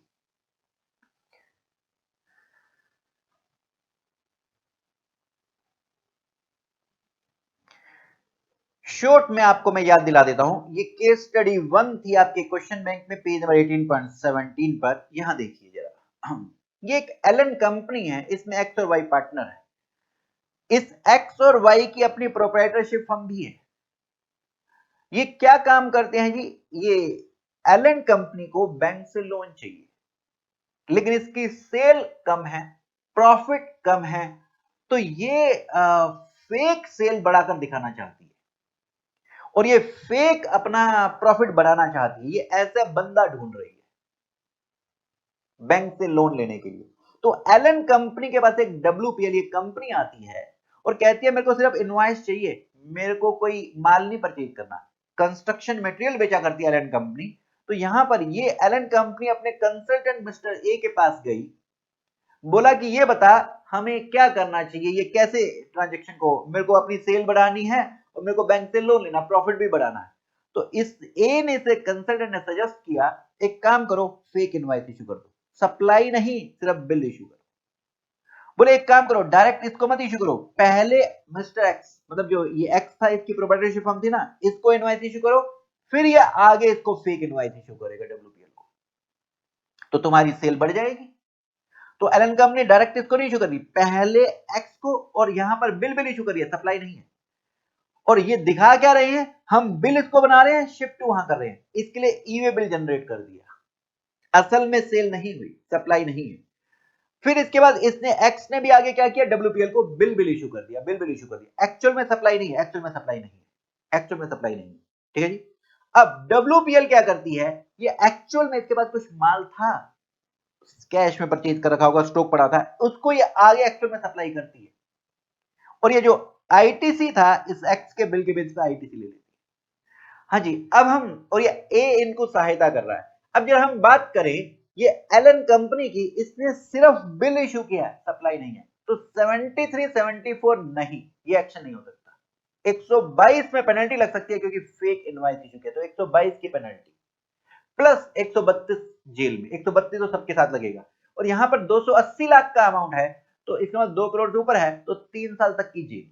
तो एलन कंपनी पर हमने बात करी थी, यहां पर 122 की पेनल्टी, 73 74 नहीं, 122 की पेनल्टी और एक 3 साल तक की जेल। फिर इस एक्स की बात करें, इसने भी बिल ही इशू किया है, इसने 2 बिल इशू किया, एक मेटेरियल का एक लेबर का, यहां इसने भी बिल ही इशू किया है, तो 74 नहीं, क्योंकि सप्लाई नहीं है ना, सप्लाई नहीं है, सप्लाई नहीं तो 74 नहीं, 73 74 नहीं, तो 122 की पेनल्टी, 122 की पेनल्टी। इस पे 122 की पेनल्टी लगी क्योंकि इसने इस फेक इनवॉइस का आईटीसी भी लिया और ये आगे फेक बिल भी इशू किया, तो 122 की पेनल्टी, 2 अपराधों की 122 की पेनल्टी, 21 अपराधों में, प्लस 132 की जेल। वो अगेन 280 लाख का अमाउंट इन्वॉल्व है, 2 करोड़ से ऊपर है तो 3 साल तक की जेल, 3 साल तक की जेल। ठीक है। फिर इस WPL की बात करें तो इसने 74 में इस पे एक्शन होगा, क्यों? क्योंकि इसने एक्चुअल में सप्लाई करी है, जो इसने आईटीसी गलत ले रखा है बिना कुछ सर्विस के फेक इनवॉइस के बेसिस पे, ये रिकवरी होगी 74 में, प्लस 132 की जेल, 132 की जेल। इस कंसल्टेंट की बात करें तो ये 21 अपराधों में सहायता कर रहा है, तो 122 3 में याद करें, अदर देन टैक्सेबल पर्सन के लिए वहां पर क्या था जी, जो असेस करते हैं इन अपराधों में, वो एसेस कर रहा है तो 25,000 तक की पेनल्टी प्लस 132 की जेल, प्लस 132 की जेल। अच्छा, अब ये सारी कहानी वो किसी सीए को अप्रोच कर रहे हैं। सीए भी अगर यही काम इनकी सहायता कर देता है तो फिर सीए को भी 122(3) में पेनल्टी प्लस 132 की जेल हो सकती है। ये थी हमारी पहली केस स्टडी, ठीक है। फिर इसके बाद दूसरी केस स्टडी, ये एक डूडल जैसे गूगल जर्मनी की है, ठीक है जी। ये इंडिया में कोई ओआईडीआर वाली सर्विस देना चाहते हैं, इंडिया में इसकी फिजिकल प्रेजेंस नहीं है, तो इसने अपने एम्प्लॉय एक्स को अपॉइंट किया रिप्रेजेंटेटिव कि मेरे नाम से रजिस्ट्रेशन लेना और मेरे लिए टैक्स भी यहीं पे रिटर्न जमा करा देना, जीएसटी पे कर देना। याद करें हमने चैप्टर 5 प्लेन सप्लाई में पढ़ा था, अगर ओआईडीआर की सर्विस देना चाहता कोई सप्लायर और उसकी फिजिकल प्रेजेंस इंडिया में नहीं है तो उसे इंडिया में बंदा अपॉइंट करना पड़ेगा। इसने बंदा अपॉइंट कर दिया रजिस्ट्रेशन लेने के लिए, जीएसटी पे करने के लिए। अब मिस्टर एक्स क्या करता है, सर्विस दे रहा है, ये जो सर्विस दे रहा है रजिस्ट्रेशन की रिटर्न वाली फाइल करने वाली, इसके से पैसे मिलेंगे। ये सर्विस दे रहा है लेकिन ये इनवॉइस इशू नहीं करता। इनवॉइस पता किससे इशू कराता है, ये एक्स जो है, एक्स इसकी एक फर्म है, किसी फर्म में, ये एलएलपी में, ये यहां पर ये पार्टनर है, इस एलएलपी से ये इनवॉइस इशू करवा देता है और वो एक्सपोर्ट ऑफ सर्विस है क्योंकि सप्लायर रिसिपिएंट बाहर है, तो इस एक्सपोर्ट ऑफ सर्विस का इनवॉइस ये इससे इशू करा देता है। सर्विस एक्स ने दी है, इनवॉइस इससे इशू करा देता है और यही फर्म ही रिफंड भी ले लेती है, यही फर्म रिफंड ले लेती है। हाँ जी, पहले इतनी बात करते हैं फिर बाकी बात बाद में करेंगे। अब एक्स क्योंकि सप्लाई कर रहा है और इनवॉइस इशू नहीं कर रहा, तो सप्लाई है ना, तो 74 में tax note paid short paid का नोटिस आएगा, इस पे 74 में एक्शन होगा प्लस 132 की जेल, डिपेंडिंग अपॉन कितनी टैक्स की चोरी। अब जरा इस फर्म की बात करें, इसने एक्चुअल में सप्लाई नहीं करी, इसने सिर्फ फेक इनवॉइस इशू किया क्योंकि सर्विस तो उसने दे रखी है ना, इसने फेक इनवॉइस इशू किया, तो इस इनवॉइस इशू के तो 122 में पेनल्टी प्लस 132 की जेल। और जो रिफंड ले लिया ये भी 122, एक ने 21 अपराधों में था, गलत रिफंड ले रखा है, 122 की पेनल्टी। तो ये दो अपराध किए हैं, 122 की दो पेनल्टी प्लस 132 की जेल, ठीक है जी। इस फर्म की बात करें, अब फर्म ने एक और गलत काम किया, क्या, ये जो जर्मनी वाली कंपनी थी इसने कुछ सर्विस रिसीव करी इन्फ्लुएंसर अपॉइंट करने से, जो यूट्यूबर होते हैं उनसे अपनी सर्विस के ये ओआईडीआर की एडवर्टाइजमेंट करवानी थी, तो इन्फ्लुएंसर अपॉइंट किए, उनसे सर्विस इसने ली लेकिन इसका बिल इस फर्म ने अपने नाम से ले लिया और उसका आईटीसी भी ले लिया और इस आईटीसी को कुछ सर्विस दिया करती है अपनी, उसके अगेंस्ट यूज भी कर लिया, एक्चुअल में सर्विस देती है, क्योंकि एक्चुअल में सर्विस देती है उसके अगेंस्ट यूज किया है, तो फिर सप्लाई है ना, सप्लाई है तो फिर 73 या 74 में, तो यह 74 में इसका सेक्शन होगा प्लस 132 की जेल, 132 की जेल। अच्छा, इसमें ये कोई सर्टिफिकेट के लिए सीए को बोलते हैं कि हमें कुछ सर्टिफिकेट दे दो, सीए को नहीं देना चाहिए, नहीं तो प्रोफेशनल मिसकंडक्ट का दोषी है। और अगर वो हेल्प करता है इनकी तो 122(3) की पेनल्टी प्लस 132 की जेल हो सकती है इस पे। तो ये था हमारा केस 2। केस, इसके बाद हमने एक केस 3 किया था, इसमें क्या था जी, ये सीए फर्म को स्पेशल ऑडिट के लिए अपॉइंट किया गया। अब ये जो सीए फर्म है इसको बोला गया तुम्हें एक अंडरटेकिंग देनी है कि जिस फर्म का, जिस कंपनी का हम तुम्हारे को ऑडिट दे रहे हैं उसमें, ये एक फर्म थी सीए की, इसमें 4 पार्टनर थे, इन 4 पार्टनर में से इसकी एक की वाइफ इसी कंपनी में काम करती थी जिसका इनको स्पेशल ऑडिट मिल रहा है, तो इनको अंडरटेकिंग देनी थी कि हमारा कोई रिलेटिव इस कंपनी में नहीं है, इन्होंने ये अंडरटेकिंग नहीं दी। तो इसका इफेक्ट क्या होगा, ये जो ऑडिट है ये इनकी इंडिपेंडेंस पर ये ऑब्जेक्शन है, ये ऑब्जेक्शन है, इंडिपेंडेंट नहीं है ये, और ये आपने ऑडिट में पढ़ा होगा इंडिपेंडेंस जरूरी है ऑडिट करते समय, तो इंडिपेंडेंस पर इनके क्वेश्चन है। दो इनके अपराध और सुनो इस सीएफएम के। हाँ जी, सीएफएम ने एक स्टॉक ट्रांसफर की वैल्यूएशन में पाया बहुत ज्यादा गड़बड़ थी, ये इन्होंने अपनी रिपोर्ट में डिस्क्लोज नहीं किया। तीसरा, इन्होंने क्या किया, इस कंपनी ने क्रेडिट ले रखा था स्टॉक का सेक्शन 18 में, और वो गलत क्रेडिट ले रखा था इसी सीए फर्म, इसी एबीसी सीए फर्म की एक एसोसिएट फर्म थी, उसने एक पहले इनको सर्टिफिकेट दे रखा था कि तुमने सही क्रेडिट ले रखा है। सेक्शन 18 में जब आप क्रेडिट लेते हैं तो वहां पर सीए का सर्टिफिकेट लगाना होता है, इसलिए सीए का सर्टिफिकेट इनकी ही फर्म ने दे रखा था। अब जब इसको स्पेशल ऑडिट मिला इस सीए फर्म को, इसने इसको भी इग्नोर किया कि हाँ ठीक है हमारी फर्म ने दे रखा तो सही दे रखा होगा, इसको इसने चेक ही नहीं किया। तो यहां पर इसका मतलब यहां पर अब इस पे क्या एक्शन हो सकते हैं, ये सीए फर्म सहायता कर रही है आईटीसी जो उसने गलत ले रखा है उन्हें किस अपराधों में सहायता कर रही है, 21 अपराधों में सहायता कर रही है तो 122 3 की पेनल्टी लग सकती है इसके ऊपर में, प्लस 132 में जेल में, प्लस प्रोफेशनल मिसकंडक्ट का दोषी पाया जाएगा इनको, ठीक है। और लास्ट एबीसी, यहाँ स्पेशल ऑडिट की जो फीस है डिपार्टमेंट दिया करता है, इसको इस कंपनी से नहीं लेनी थी, इसने इस कंपनी से भी ले लिया जी 5 लाख रुपए। तो 125 आपने पढ़ा था चैप्टर 18 में जनरल पेनल्टी, जिस अपराध के लिए स्पेसिफिकली नहीं बताया गया तो 125 में जनरल पेनल्टी लग सकती है। तो चैप्टर 18 इससे पहले आपने रिवाइज कराया मैंने, तो वही क्लास देखना पहले, इसके बाद ये आपका कंसेप्ट क्लियर हो जाएंगे। हाँ जी, इसके बाद केस स्टडी नंबर 4। हाँ जी, इसमें हमने क्या किया था, हाँ जी, यहां पर ए लिमिटेड को लोन चाहिए बैंक से, अगेन इसकी सेल कम है, प्रॉफिट कम है, तो ये अपने कंसल्टेंट के पास गई कि हम कैसे लोन ले। उनका एक काम करो, एक बी लिमिटेड को फेक इनकॉर्पोरेट करो, गलत डॉक्यूमेंट के बेसिस पे, डायरेक्टर इन दोनों के सेम रहेंगे, और फेक डॉक्यूमेंट के बेसिस पे इसका रजिस्ट्रेशन ले लो, भग जाना फिर।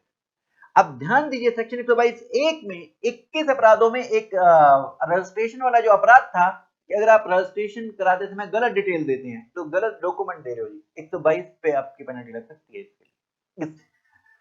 इस बी लिमिटेड 122 में पेनल्टी लग सकती है। अब यहाँ आगे की सिचुएशन सुनिए, ए लिमिटेड क्या करती है, फेक इनवॉइस इशू करती है बी लिमिटेड को, सप्लाई नहीं। बी लिमिटेड भी आगे फेक इनवॉइस इशू करती है क्योंकि जो इसके पास परचेज हुई उस स्टॉक को जीरो करना ना, इसलिए ये भी आगे फेक इनवॉइस इशू करती है ग्रुप कंपनी बिना सप्लाई के।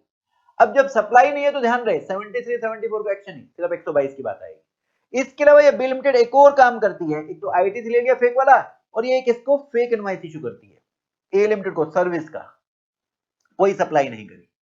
जब सिर्फ फेक इनवॉइस की बात आएगी तो 122 की पेनल्टी की बात आएगी। अगर हम ए लिमिटेड की बात करें तो 122 की पेनल्टी, बी लिमिटेड ने एक फेक इनवॉइस यहां इशू किया, एक फेक इनवॉइस यहां इशू किया, और ये आईटीसी फेक लिया है, तो ये इन अपराधों की इस पे पेनल्टी प्लस 132 जेल में, 132 तो साथ में रहेगा जेल में, ठीक है, 132 जेल में। और इसके अलावा यहां ये सीए को अप्रोच करते हैं कि भाई सर्टिफिकेट दे दे, बैंक को हमें लोन लेना है, तो अगर सीए सहायता करता है तो 122(3) में वो 21 अपराधों में सहायता कर रहा है, 25,000 तक की पेनल्टी प्लस 132 जेल में, 132 जेल में। हाँ जी, यहां पर एक 122(1)(a) भी लग सकता है, जो ये हमने चारों केसेस किए, क्योंकि वो अगर बेनिफिट रिटेन कर रहे हैं ट्रांजैक्शन का तो 122(1)(a) भी उनके अगेंस्ट में लगाया जा सकता है। तो हमने एक 4 केस स्टडी करी थी। वापस आएंगे अब आप कहां, हाँ जी, अपना एग्जामिनेशन बुक में वापस आएंगे। ये हमने सर्कुलर और मैंने आपको एक कंसेप्ट बता दिए। हाँ जी, अब मैं आपको सेक्शन 75 शुरू कराने से पहले 75 के जो बाकी बचा हुआ पार्ट है वो कराने से पहले चैप्टर 23 पे लेके आना चाहता हूं। तीन वहां से सेक्शन हम करके आना चाहते हैं जो इसी चैप्टर से रिलेटेड है। तो क्या हम एक बार चैप्टर 23 पे आ जाए जी? तो अब एक बार फटाफट से चैप्टर नंबर 23 ओपन कर लीजिए। कहां? पेज नंबर 23.7 पर फटाफट आइए एक बार।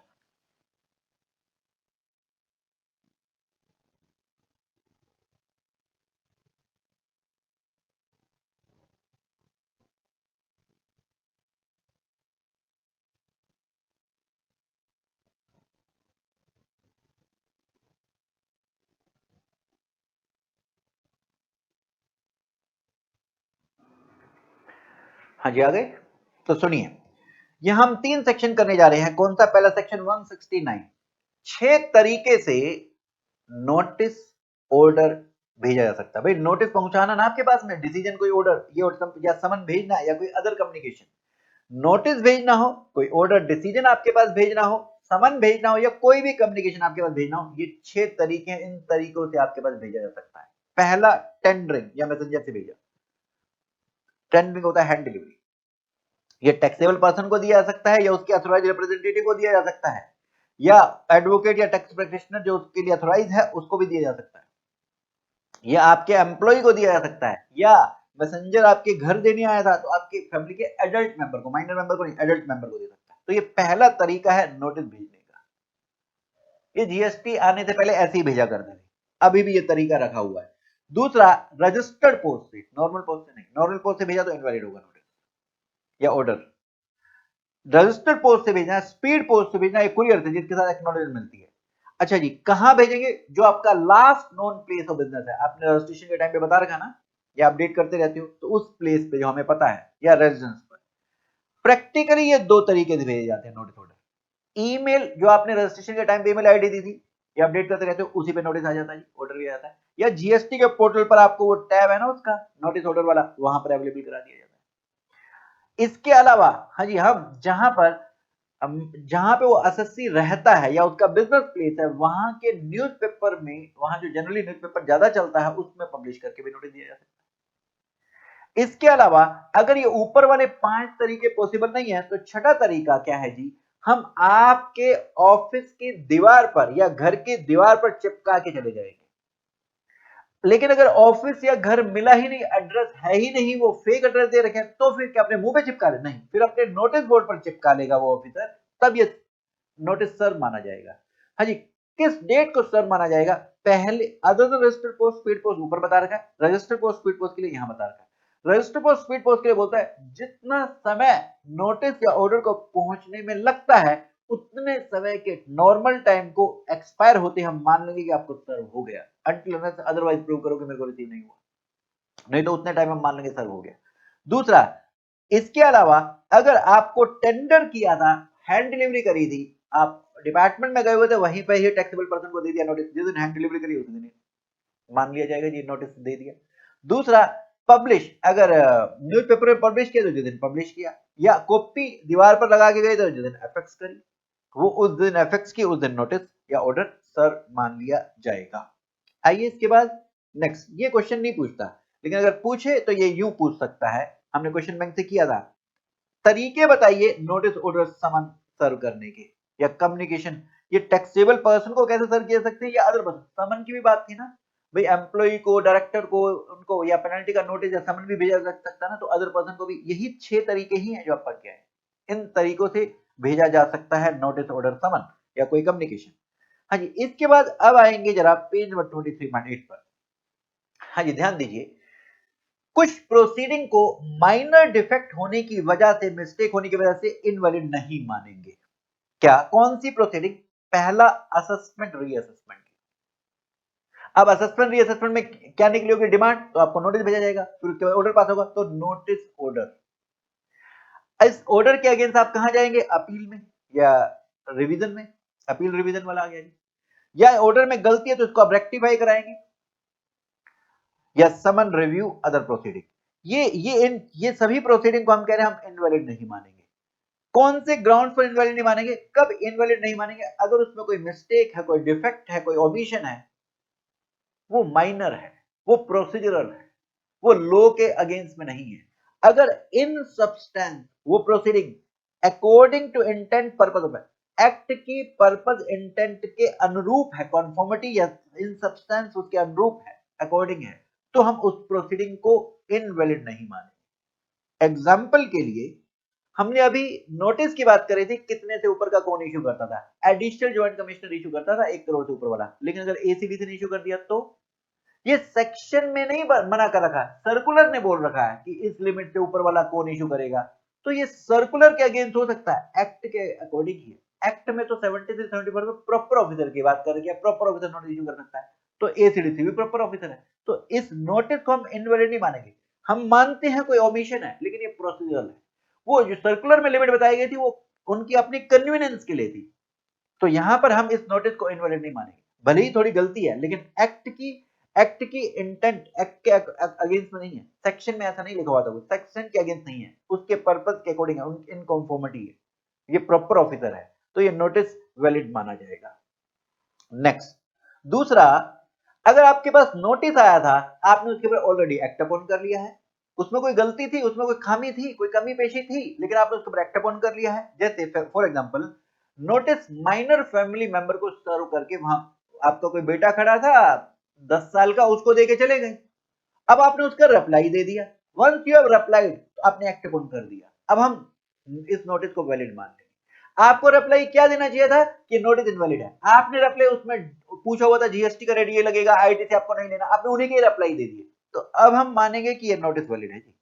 या फिर जब अब आप अपील में आए हो, इससे पहले नोटिस ऑर्डर जब ये प्रोसीडिंग कमेंस हुई थी, कंटिन्यू हुई थी, फाइनलाइज हुई थी, वो ऑर्डर पास हो गया था, उस समय तुम कुछ नहीं बोले, अब बोल रहे हो अब हम आपकी बात नहीं मानेंगे, हम प्रोसीडिंग को वैलिड मानेंगे अगर तुमने एक्ट अपॉन कर दिया या पहले आपने कोई ऑब्जेक्शन रेज नहीं करी थी। ये हुआ सेक्शन 160। अब जो इंपॉर्टेंट है ये 161 है, इसे आप इंपॉर्टेंट मार्क कर सकते हैं, इसमें से कभी कभी क्वेश्चन पूछा जाता है। सेक्शन 161 में हम जो एरर अपीरेंट है on the face of record उसको, उस मिस्टेक को रेक्टिफाई करने की बात कर रहे हैं। हाँ जी, कभी कभी कुछ गलतियां रह जाती हैं नोटिस ऑर्डर पास करते समय, क्या उनको ठीक किया जा सकता है? जी हाँ। हाँ जी, नोटिस के बाद ऑर्डर या डिसीजन पास होता है जी। तो यहां पर वो पूछ रहा है कौन से डॉक्यूमेंट्स को यहां पर रेक्टिफाई किया सकता है, नोटिस को, ऑर्डर को, डिसीजन को, सर्टिफिकेट को, अदर डॉक्यूमेंट। कौन इनको रेक्टिफाई करेगा? अगला सवाल, जिसने पास किया होगा, जिसने इशू किया होगा डिसीजन, ऑर्डर, नोटिस, सर्टिफिकेट, वही करेगा।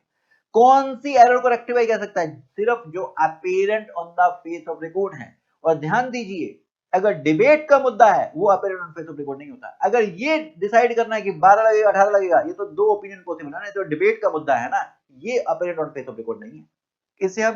इसे हम यहां पर रेक्टिफाई नहीं कर सकते। लेकिन ध्यान दीजिए, अगर डिबेट खत्म हो जाए तो, एग्जाम्पल, जो प्रोडक्ट हम बनाते हैं उस पे हमने 12 लगा रखा है, किसी और एसएससी के केस में कोर्ट ने सिमिलर प्रोडक्ट के केस में बोल दिया कि 18 लगेगा, सेम प्रोडक्ट के केस में बोल दिया 18 लगेगा। अब तो डिबेट का मुद्दा खत्म हो गया। अब क्या उस सुप्रीम कोर्ट के ऑर्डर के बेस पे ये आपका नोटिस ऑर्डर रेक्टिफाई हो सकता है? क्या apparent on face of record है? जी हाँ। अब कोई दो ओपिनियन पॉसिबल नहीं, अब डिबेट का मुद्दा नहीं है। अब आपके ऑर्डर नोटिस में अगर 12% लगाएगा तो उसको 18% लगाया जा सकता है। ठीक है। Next, when does authority rectify mistake error? कब ये करेगी? ये ऑर्डर नोटिस जिन्होंने पास किया सुबह मोटो खुद कर सकते हैं, या इनके नोटिस में लेके आया जाए, ऑफिसर नोटिस में ले आए या एसएससी ले आए, कितने समय में? 3 महीने। तो ऑर्डर कितने समय मैक्सिमम पास हो सकता है रेक्टिफिकेशन का? 6 महीने में। तो ये 3 महीने क्या था? 3 महीने इसके नोटिस में लाई गई थी ये गलती है, अब ये 6 महीने ऑर्डर पास कर सकता है। लेकिन अगर कोई गलती प्योरली क्लेरिकल है, अर्थमेटिकल है, तो उसके लिए ये 6 महीने की टाइम लिमिट नहीं है, फिर वो कभी भी ठीक हो सकती है। फॉर एग्जाम्पल, एससीएन में ये 1 लाख लिखना था, 1 जीरो गलती से कम लग गई। अब इसके लिए ध्यान दीजिए, अब हमने पढ़ा था 75 में कि नोटिस से ज्यादा का ऑर्डर पास नहीं हो सकता जी। तो ऑर्डर यहां पर अगर दर्जा लिखो तो दर्जा ही पास सकता है, लेकिन अगर वो कोरिजेंडम इशू कर दे, इस गलती को ठीक करने के लिए कोरिजेंडम, कोरिजेंडम क्या होता है जी? जैसे सी इंस्टीट्यूट आपकी जो स्टडी मटेरियल में गलतियां होती है उसका एक डॉक्यूमेंट कोरिजेंडम बोलते हैं उसको, वो इशू करता है कि इसमें 10,000 की जगह 1 लाख पढ़ना, ऐसे लिख देता है क्वेश्चन में। ठीक है, तो ये कोरिजेंडम ये बोलता है कि 10,000 की जगह 1 लाख पढ़ना, फिर ये ऑर्डर 1 लाख का पास हो सकता है। लेकिन बिना कोरिजेंडम के ये 10,000 का ही ऑर्डर पास हो सकता है। हाँ जी, क्या प्रिंसिपल ऑफ नेचुरल जस्टिस मतलब एसएससी को अगर उसके अगेंस्ट ऑर्डर पास हो रहा है तो उसका पक्ष सुना जाएगा? जी। अब इसके ऊपर हमने जो क्वेश्चन किए थे जरा मैं दिखा देता हूं आपको। हाँ जी, हमने कई क्वेश्चन किए थे, सीधा सीधा क्वेश्चन आ सकता है आपके पास, मई 19 में आया, बताएं, rectification of error apparent on face of record, पूरा यही चिपकाना है। अगला भी rectification error apparent on the face of record 161 लिखना है। हाँ जी, आपके पास यूं क्वेश्चन आ सकता है, हमने किया था आरटीपी नवंबर 22 का, कौन से डॉक्यूमेंट्स को रेक्टिफाई किया जा सकता है 161 में? Notice, order, decision, certificate, other document. कौन रेक्टिफाई कर सकता है? जिसने ये इशू किया था। कौन सी एरर को रेक्टिफाई किया सकता है? जो mistake apparent from face of record है।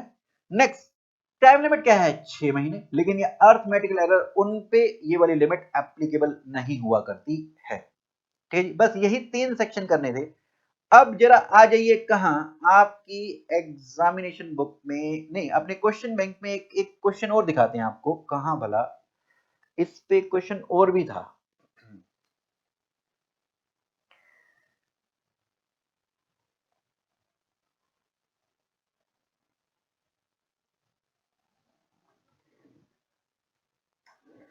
हाँ जी, क्वेश्चन नंबर 46 ये किया था हमने।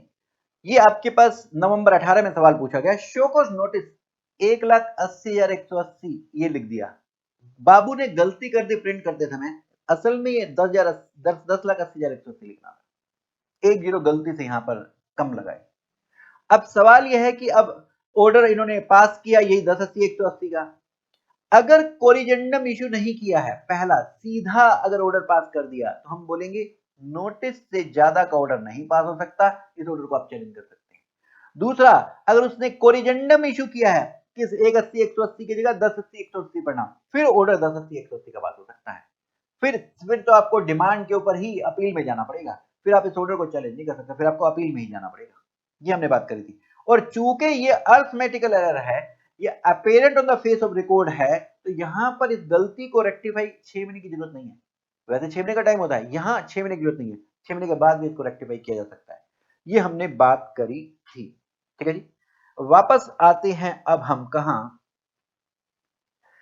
हाँ जी, वापस आएंगे जरा अपनी एग्जामिनेशन बुक में। अब आ जाइए पेज नंबर 19.8 पर। अब हम सेक्शन 75 के बचे हुए केसेस करने जा रहे हैं, जल्दी आ जाइए।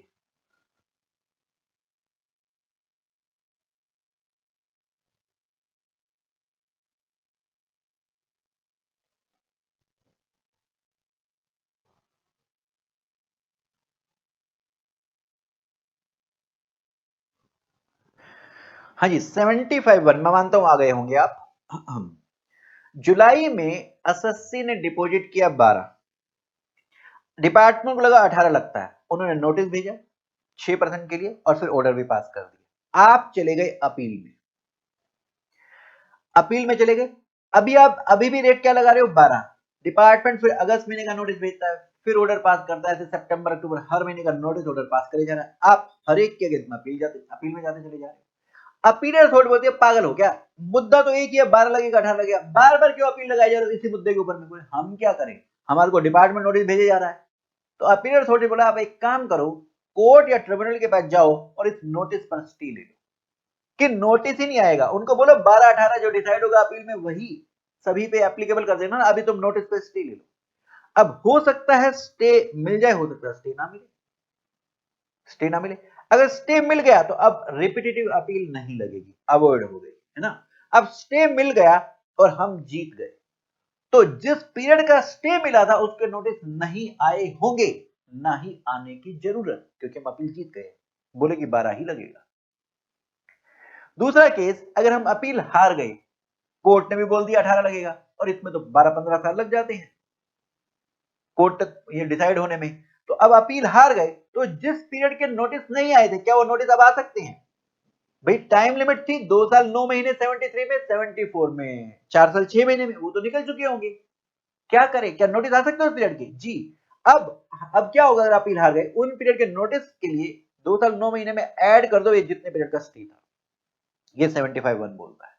तो जितने पीरियड का स्टे था ये नोटिस ऑर्डर में ऐड कर दिया जाएगा, ये ऐड कर दिया जाएगा। जैसे हमने यहां पर निकाल रखा था, ये क्वेश्चन था 2017-18 का टाइम लिमिट था नोटिस का 30/9/21 और ऑर्डर का 31/12/21, ऐसे फ्रॉड का 30/6/23 और 31/12/23। जितना पीरियड स्टे है नोटिस पर 2-2 महीने का स्टे है, 2-2 महीने ऐड कर दो। ऑर्डर 5-5 महीने का स्टे है, ये 5 महीने ऐड कर दो। अब 5 महीने ऐड करने के बाद जो डेट आई वो कितने, 5/22 है, इस समय तक ऑर्डर पास हो सकता है। यहां पर फ्रॉड के केस में कितने, 5/24। ऐसे नोटिस में 2 महीने ऐड कर दो, ये आपका ये 30/11/21 निकल कर आया और यहाँ 31/23 निकल गया। तो ये जो डेट निकल गया है उसमें आप वो टेबल पीरियड ऐड कर दीजिए, ठीक है। अच्छा, अब एक बार मैं ये यहां से समझाता हूं आपको। ये अगला जो आपका 75(2) है, इसे मैं एक बार इस क्वेश्चन से समझा रहा हूं, फिर यहां पर आएंगे 75(2) को पढ़ने के। यहां देखिए, हाँ जी, अदर देन फ्रॉड की नोटिस की टाइम लिमिट हमने निकाल रखी है। ये 30/9/21 आएगी 17-18 के लिए, 18-19 के लिए 30/9/22, 19-20 के लिए 30/9/23। ऐसे फ्रॉड की बात करें 74 में 17-18 के लिए 30/6/23, 18-19 के लिए 30/6/24 एंड सो ओके। हाँ जी, अब ऑफिसर 30 जून 23 को नोटिस इशू करना चाहता है। अगर ये फ्रॉड का चार्ज लगाता है तो फिर क्या ये 17-18 का नोटिस इशू कर सकता है? 17-18 का नोटिस इशू होता है 30/6/23। ओहो, लास्ट की डेट है, आज ही कर दे इशू। 18-19 का इशू कर सकता है, वो तो अगले साल तक 30/6/24 तक भी इशू हो सकता है। ये तो 30 जून 23 को इशू करना चाहता है, कर सकता है। मतलब 17-18, 18-19, 19-20 सारे इशू हो सकते हैं ये 21-22 तक। तो ये अगर ये फ्रॉड का चार्ज लगाता है 5 साल नहीं मांग सकता। लेकिन अगर ये 73 अदर देन फ्रॉड का नोटिस इशू करना चाहे तो 17-18 का 30/9/21 तक ही इशू हो सकता था। वो डेट निकल चुकी है, नहीं इशू हो सकता। 30/6/23 को नहीं इशू हो सकता। 18-19 का 30/9/22 तक ही इशू हो सकता था, ये डेट निकल चुकी है, नहीं इशू हो सकता। 19-20 का 30/9/23 तक इशू हो सकता है, अभी तो 30 जून 23 है, हाँ 19-20 का इशू हो सकता है। लेकिन 17-18, 18-19 का नोटिस इशू नहीं हो सकता है, नहीं हो सकता, ठीक है। अब डिपार्टमेंट क्या करता होगा, वो तो 500 साल का नोटिस इशू कर देता होगा, वो तो फ्रॉड मानता होगा। डिपार्टमेंट ने फ्रॉड का चार्ज लगाकर 500 साल की डिमांड मांग ली। आप आगे अपील में गए, अपील में कोर्ट या ट्रिब्यूनल या अपील अथॉरिटी ने डिसाइड कर दिया कि फ्रॉड का चार्ज सही नहीं है, फ्रॉड नहीं कर रखा इसने, टैक्स गलती से भूल गया है पे करना, तो क्या नोटिस जो फ्रॉड का इश्यू हुआ था उसको इनवैलिड मान ले, या ये माने कि 73 वाला नोटिस था ये, और जो डिमांड ली जा सकती है वही वही ले ले। तो यहां 75(2) कहता है कि आप ये मान लो कि ये 73 में नोटिस इश्यू हुआ था और जो डिमांड ली जा सकती थी वो ले लो, मतलब 17, 18, 18, 19 का नोटिस तब 30 से 30 को नहीं इश्यू हो सकता था। तो ये 2 साल का तो आप एक काम करो, ये ड्रॉप कर दो, ये नहीं मांग सकते, ठीक है। तो 17, 18, 18, 19 का ये आप नहीं मांग पाएंगे, ये ड्रॉप करनी पड़ेगी। अगर अब अगर ध्यान से सुनना, अगर 17, 18, 18, 19, 19, 20 सभी के अलग अलग नोटिस इश्यू हुए थे तो फिर तो ये 17, 18, 18, 19 वाले नोटिस बेकार, बस ये 19, 20, 20, 21, 21, 22 के ऑर्डर पास हो जाएंगे डिमांड के। लेकिन अगर सिंगल नोटिस ही हुआ था 500 साल का तो 17, 18, 18, 19 वाली डिमांड ड्रॉप करनी पड़ेगी, 19, 20, 20, 21, 21, 22 ये 3 साल की डिमांड आप ले पाएंगे, यही ना जी। यहां पर यही लिखा हुआ है 75(2) में, अगर charges of fraud wilful misstatement are not established, notice हमने फ्रॉड का भेजा था लेकिन वो चार्ज फ्रॉड का एस्टेब्लिश नहीं हो पाया, तो टैक्स जो डिटरमाइन किया जाएगा ये मानेंगे कि ये डिमांड नोटिस 73 वाला था अदर देन फ्रॉड वाला था, इसे हम नोटिस को इनवैलिड नहीं मानेंगे, ये 73 वाला मान लेंगे, 73 वाला। इसी के ऊपर में एक सर्कुलर है, इसी के ऊपर में एक सर्कुलर है, ये नेक्स्ट पेज पर, ये 19.9 पे देखेंगे। हाँ जी, ये कह रहा है अगर अलग अलग, ये पहले दो केसेस हैं, अगर 17, 18, 18, 19 का सेपरेट नोटिस इशू हुआ और ये 19, 20, 20, 21, 22 का भी सेपरेट नोटिस इशू हुआ था, तो ये 17, 18, 18, 19 की डिमांड ड्रॉप कर देंगे, 19, 20, 20, 21, 22 की डिमांड मांग लेंगे। तो पहला, जो नोटिस 2 साल 9 महीने के बाद इशू हुए हैं उनकी प्रोसीडिंग को ड्रॉप कर दो, जो 2 साल 9 महीने में इशू हुए जिन ईयर्स के 19, 20, 21, 21, 22 उसकी डिमांड डिमांड ऑर्डर पास कर सकते। लेकिन तीसरा केस, अगर सिंगल नोटिस हुआ मल्टीपल ईयर्स के लिए, मल्टीपल फाइनेंशियल ईयर्स के लिए, तो 17, 18, 18, 19 छोड़ दो, जो टाइम एक्सपायर हो चुका उनके उसकी डिमांड को छोड़ दो, वो ड्रॉप कर दो, बाकी आप जिनका टाइम बचा हुआ था 2 साल 9 महीने वो वाली डिमांड आप मांग लो, ये इसमें लिखा हुआ है, ये इसमें लिखा हुआ है, ठीक है जी। अब आएंगे वापस, अब 75(3) क्या है जी, पहले यहां देखिए, प्रॉपर ऑफिसर नोटिस इशू करता है, इसके बाद ऑर्डर पास होता है। अब ऑर्डर से अगर आप खफा हैं तो आप अपील में जाते हैं, पहली अपील अथॉरिटी, फिर ट्रिब्यूनल, फिर हाई कोर्ट और फिर सुप्रीम कोर्ट। आपका बस केस ट्रिब्यूनल कोर्ट के पास था, आपने बोला इस नालायक ऑफिसर को हमने कुछ एविडेंसेस दिए थे जब ये ऑर्डर पास करा था, इसने उन एविडेंसेस को बिना सुने हुए मेरा ऑर्डर पास कर दिया था, मेरे अगेंस्ट डिमांड निकाल दी थी। तो ट्रिब्यूनल ने, कोर्ट ने इसको झाड़ लगाई, बोले नालायक है क्या, इसके एविडेंसेस को क्यों नहीं सुना तूने, तो हम तेरे को केस रिमांड बैक कर रहे हैं, हम इसे बोलते हैं इंस्ट्रक्शन दे रहे हैं कि दोबारा से सेटलमेंट कर डिमांड, ये तेरा ऑर्डर बेकार हो गया, तो अब ये फ्रेश ऑर्डर पास करेगा।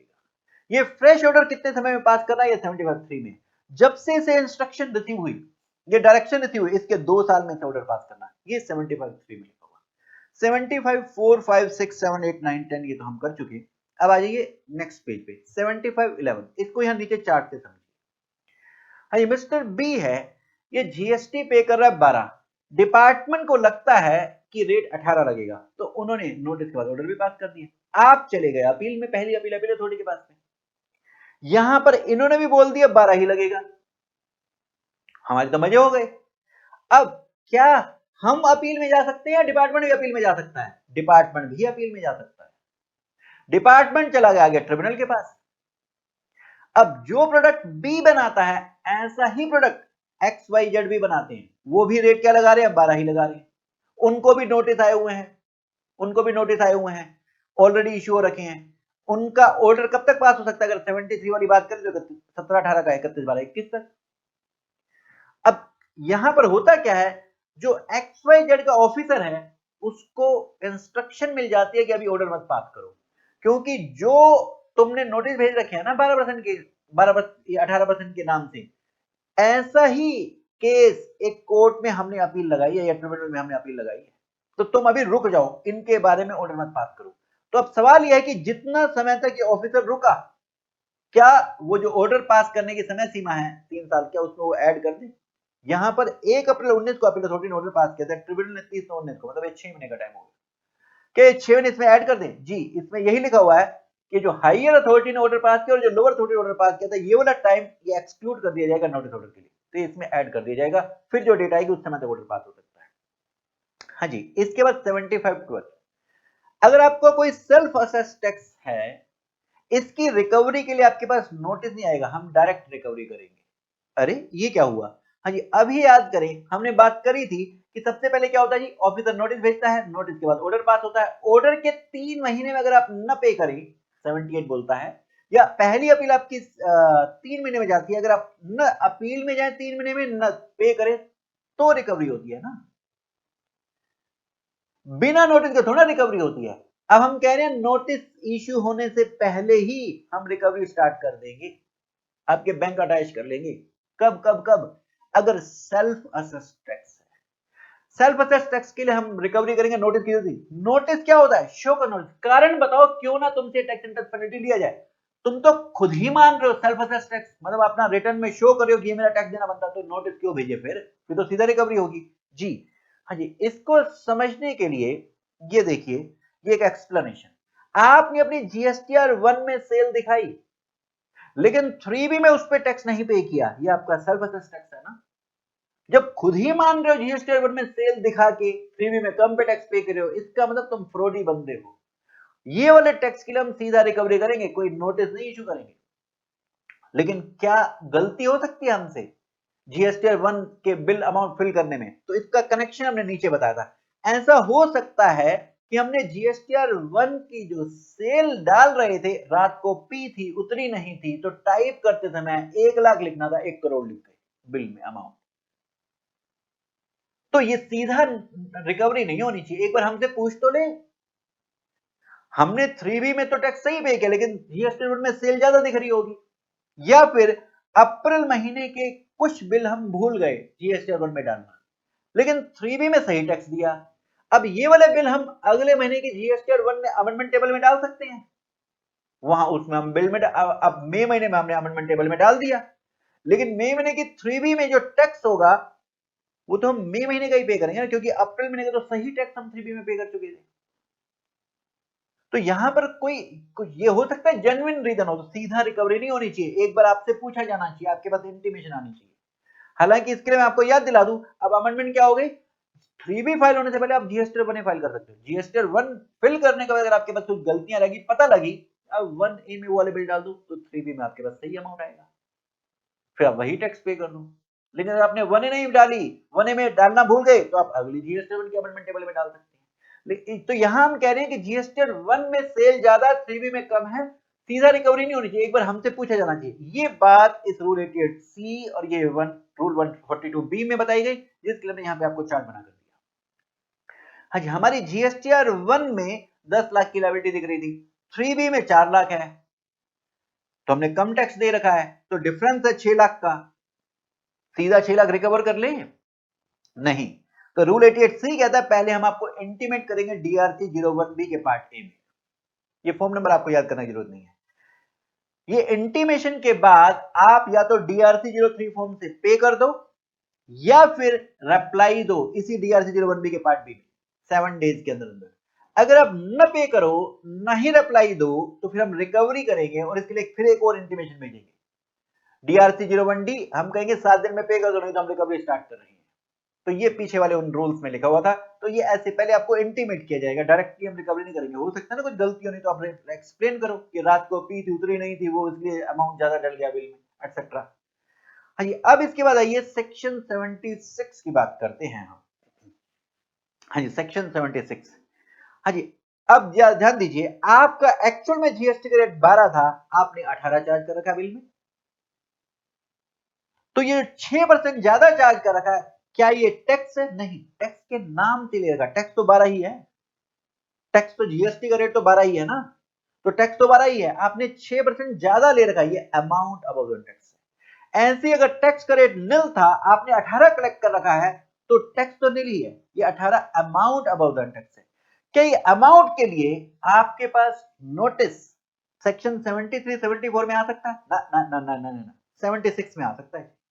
73 74 में नोटिस आता है tax note paid showed paid, ये टैक्स ही नहीं है, ये तो अमाउंट है अबव द टैक्स, नाम हमने टैक्स के ले रखा है। ध्यान दीजिए, इस टैक्स को आपको इमीडिएटली जमा कराना होगा, चाहे सप्लाई टैक्सेबल है या नहीं, इमीडिएटली जमा कराना होगा। जो आपका, अब अगर एग्जांपल ले 18% का, यहाँ पर 12% जीएसटी है, ये नहीं जमा कराते तो ड्यू डेट तक जमा कराना होता है। जैसे अप्रैल महीने में अगर आपने 12% बिलों में कलेक्ट किया है, तो अगर मंथली टैक्स जाता तो 20 मई तक जमा कराना होता है। ये 20 मई तक नहीं, ये कब जमा कराना है, जिस दिन कलेक्ट किया इमीडिएटली। अगर न जमा कराओगे तो इंटरेस्ट लगेगा 18% पर एनम। किस डेट से, कलेक्शन की डेट से till the date of payment. और मजे की बात, ये 12% के लिए तो टाइम लिमिट थी, अगर आप ये नहीं देते तो 2 साल 9 महीने, 73 में, 74 में, फ्रॉड में 4 साल 6 महीने। ये जो 6% नहीं दोगे तो ये नोटिस कितने भी समय में आ सकता है, कोई टाइम लिमिट नहीं है। तो मैं एक बार फिर से बताता हूं, मान लीजिए आपने बिल में 18 चार्ज किया, आपने कुछ भी जमा नहीं कराया, तो 12 तो जीएसटी है, इस 12 के लिए नोटिस आएगा 73 या 74 में। 6 के लिए नोटिस कहां पर आएगा, 76 में। और ये इसके लिए कोई टाइम लिमिट नहीं है। वहां पर टाइम लिमिट थी 73 74 में, 2 साल 9 महीने या 4 साल 6 महीने, लेकिन 6% के लिए कोई टाइम लिमिट नहीं। और वो जो 12 नहीं जमा कराया तो ड्यू डेट के बाद से इंटरेस्ट लगेगा। ये 6 नहीं जमा कराया तुरंत, तो जिस दिन कलेक्ट किया था till the date of payment interest लगेगा 18%। अच्छा, यहां नोटिस इश्यू करने की टाइम लिमिट नहीं है। अच्छा, इसमें पेनल्टी भी लग के आएगी, ये जो 6% अमाउंट कलेक्ट किया इसी के बराबर में, या 18% अमाउंट यहां पर एग्जाम्प्ट वाले केस में कलेक्ट किया तो इसी के बराबर में। नोटिस इश्यू करने की टाइम लिमिट नहीं है, लेकिन ऑर्डर पास करने की टाइम लिमिट है। वो कितनी है, 1 साल नोटिस इश्यू होने से। अगर इस ऑर्डर पर स्टे था तो ये स्टे वाला पीरियड इसमें से हटा दिया जाएगा, मतलब ऐड कर दो 1 साल में। Next, opportunity of being heard, खास तौर से तब आपको देना पड़ेगा जब उसने रिक्वेस्ट करी है कि मेरा पक्ष सुने बिना ऑर्डर मत पास करना। ये ऑर्डर स्पीकिंग ऑर्डर होना चाहिए। हाँ जी, नेक्स्ट, ये एग्जांपल लीजिए, आपके प्रोडक्ट पर नील रेट लगता था, आपने 18 कलेक्ट किया, मानते हो वो 10 लाख अमाउंट बनता है, ये आपने जमा भी करा दिया। अब किसी और एसएससी के केस में डिसाइड हुआ ये नील रेट नहीं है, 7% लगेगा, मतलब 7 लाख की मान लीजिए टैक्स पेबल बनता है। तो अब ये 10 लाख जो आपने पे कर रखा है इसको एडजस्ट किया जाएगा 7 लाख से। अब जो सरप्लस बचा, क्या आपको रिफंड मिलेगा, ना ना ना, आपने तो बिलों में रिकवर कर रखा ना, ये पैसा हम कंज्यूमर वेलफेयर फंड में डाल देंगे। अगर वो लोग लेने आ जाएं जिनसे हमने रिकवर किया, तो उनको सेक्शन 54 में रिफंड कैपिटेशन लगानी, हम उनको दे देंगे।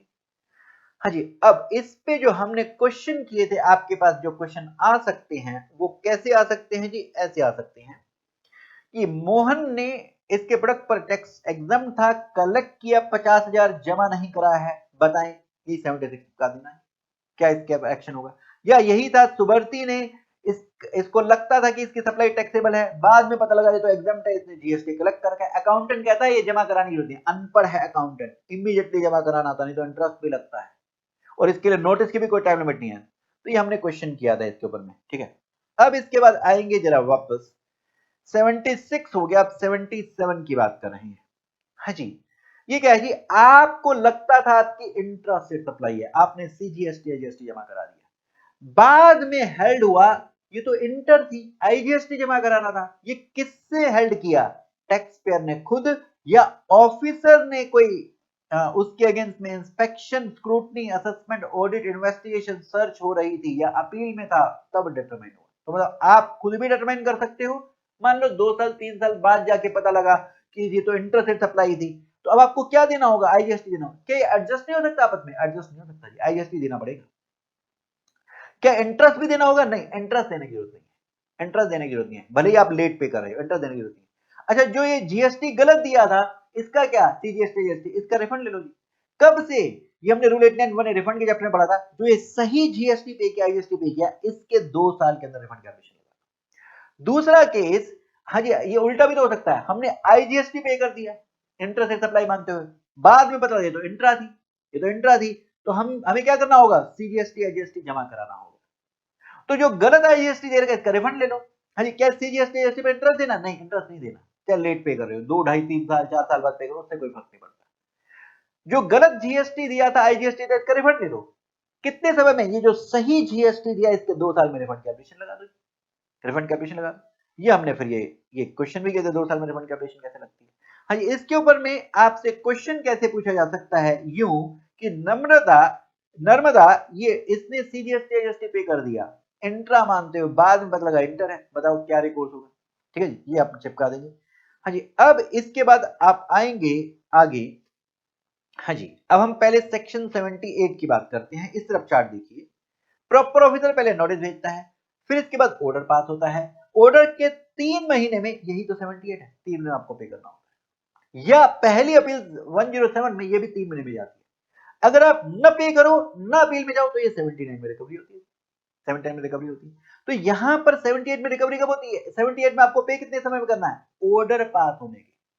रिकवरी क्या नोटिस इश्यू होते ही कर सकते हैं? ना ना ना, ऑर्डर पास होने के बाद भी 3 महीने का टाइम मिल रहा है।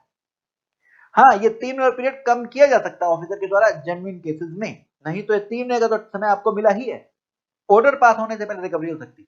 अब इस पर हमने क्वेश्चन किया था, सी इंस्टीट्यूट ने दिसंबर 21 में पूछा, ऑडिट चल रहा था, डिपार्टमेंट आपका ऑडिट कर रहा था, एक ऑलवेज राइट कंपनी है इसका, इन्होंने कोई गड़बड़ पाई और इसके लिए आईटीसी से ब्लॉक था, ले रखा था, नाम ऑलवेज राइट रखा हुआ है ऑलवेज रॉन्ग, गलत क्रेडिट ले रखे हैं, ब्लॉक क्रेडिट ले रखे हैं।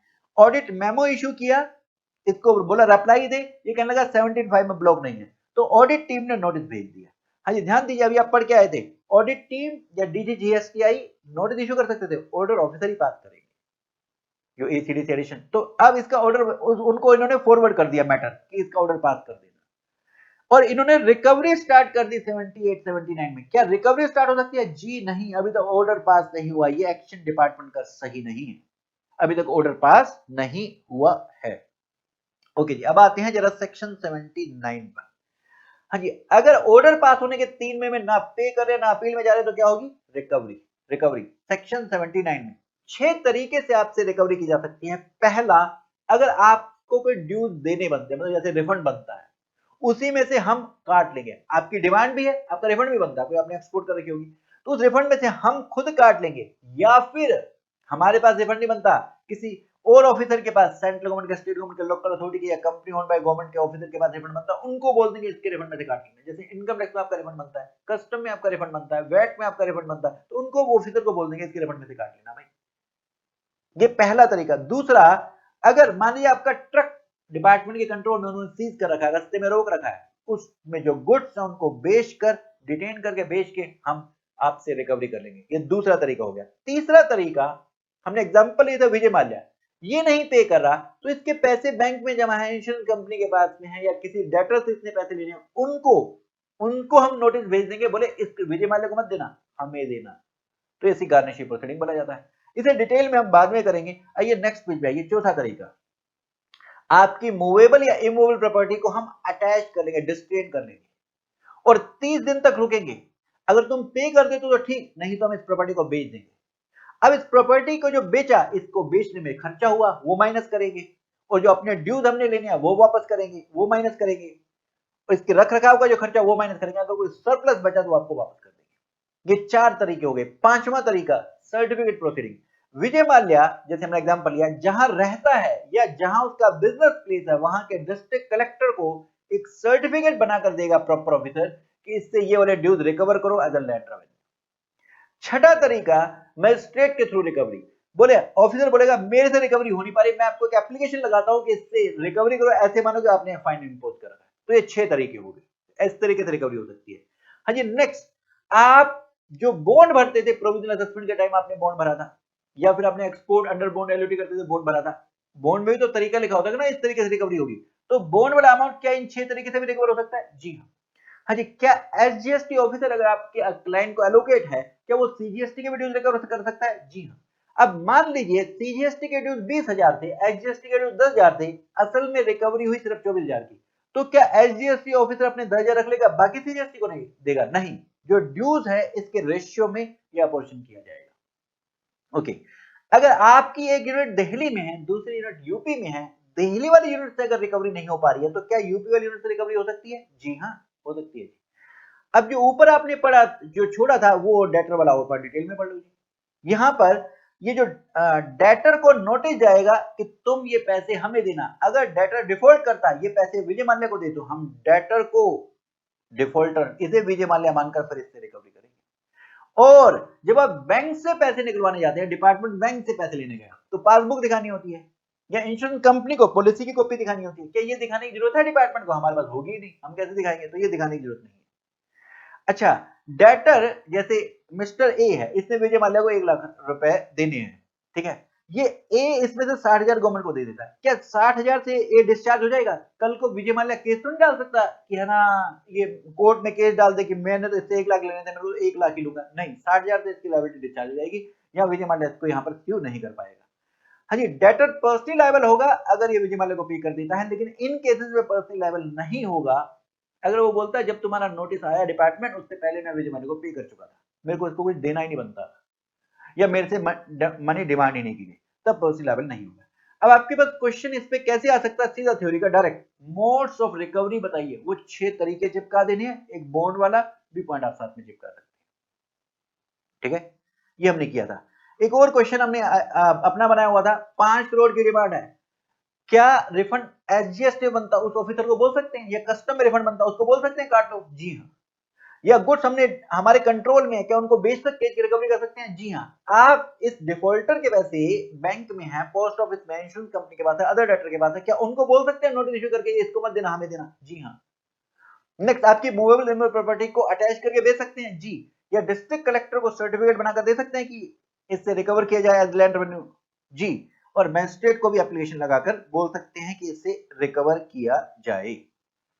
हाँ जी, अब इसके बाद आप आइए जरा, हाँ जी, अब जो आपके पास ये पेज नंबर 19 के ये 78 के ऊपर जो चार्ट दे रखा ना, ये मैं आपको स्लाइड से दिखाऊंगा, यही सेम।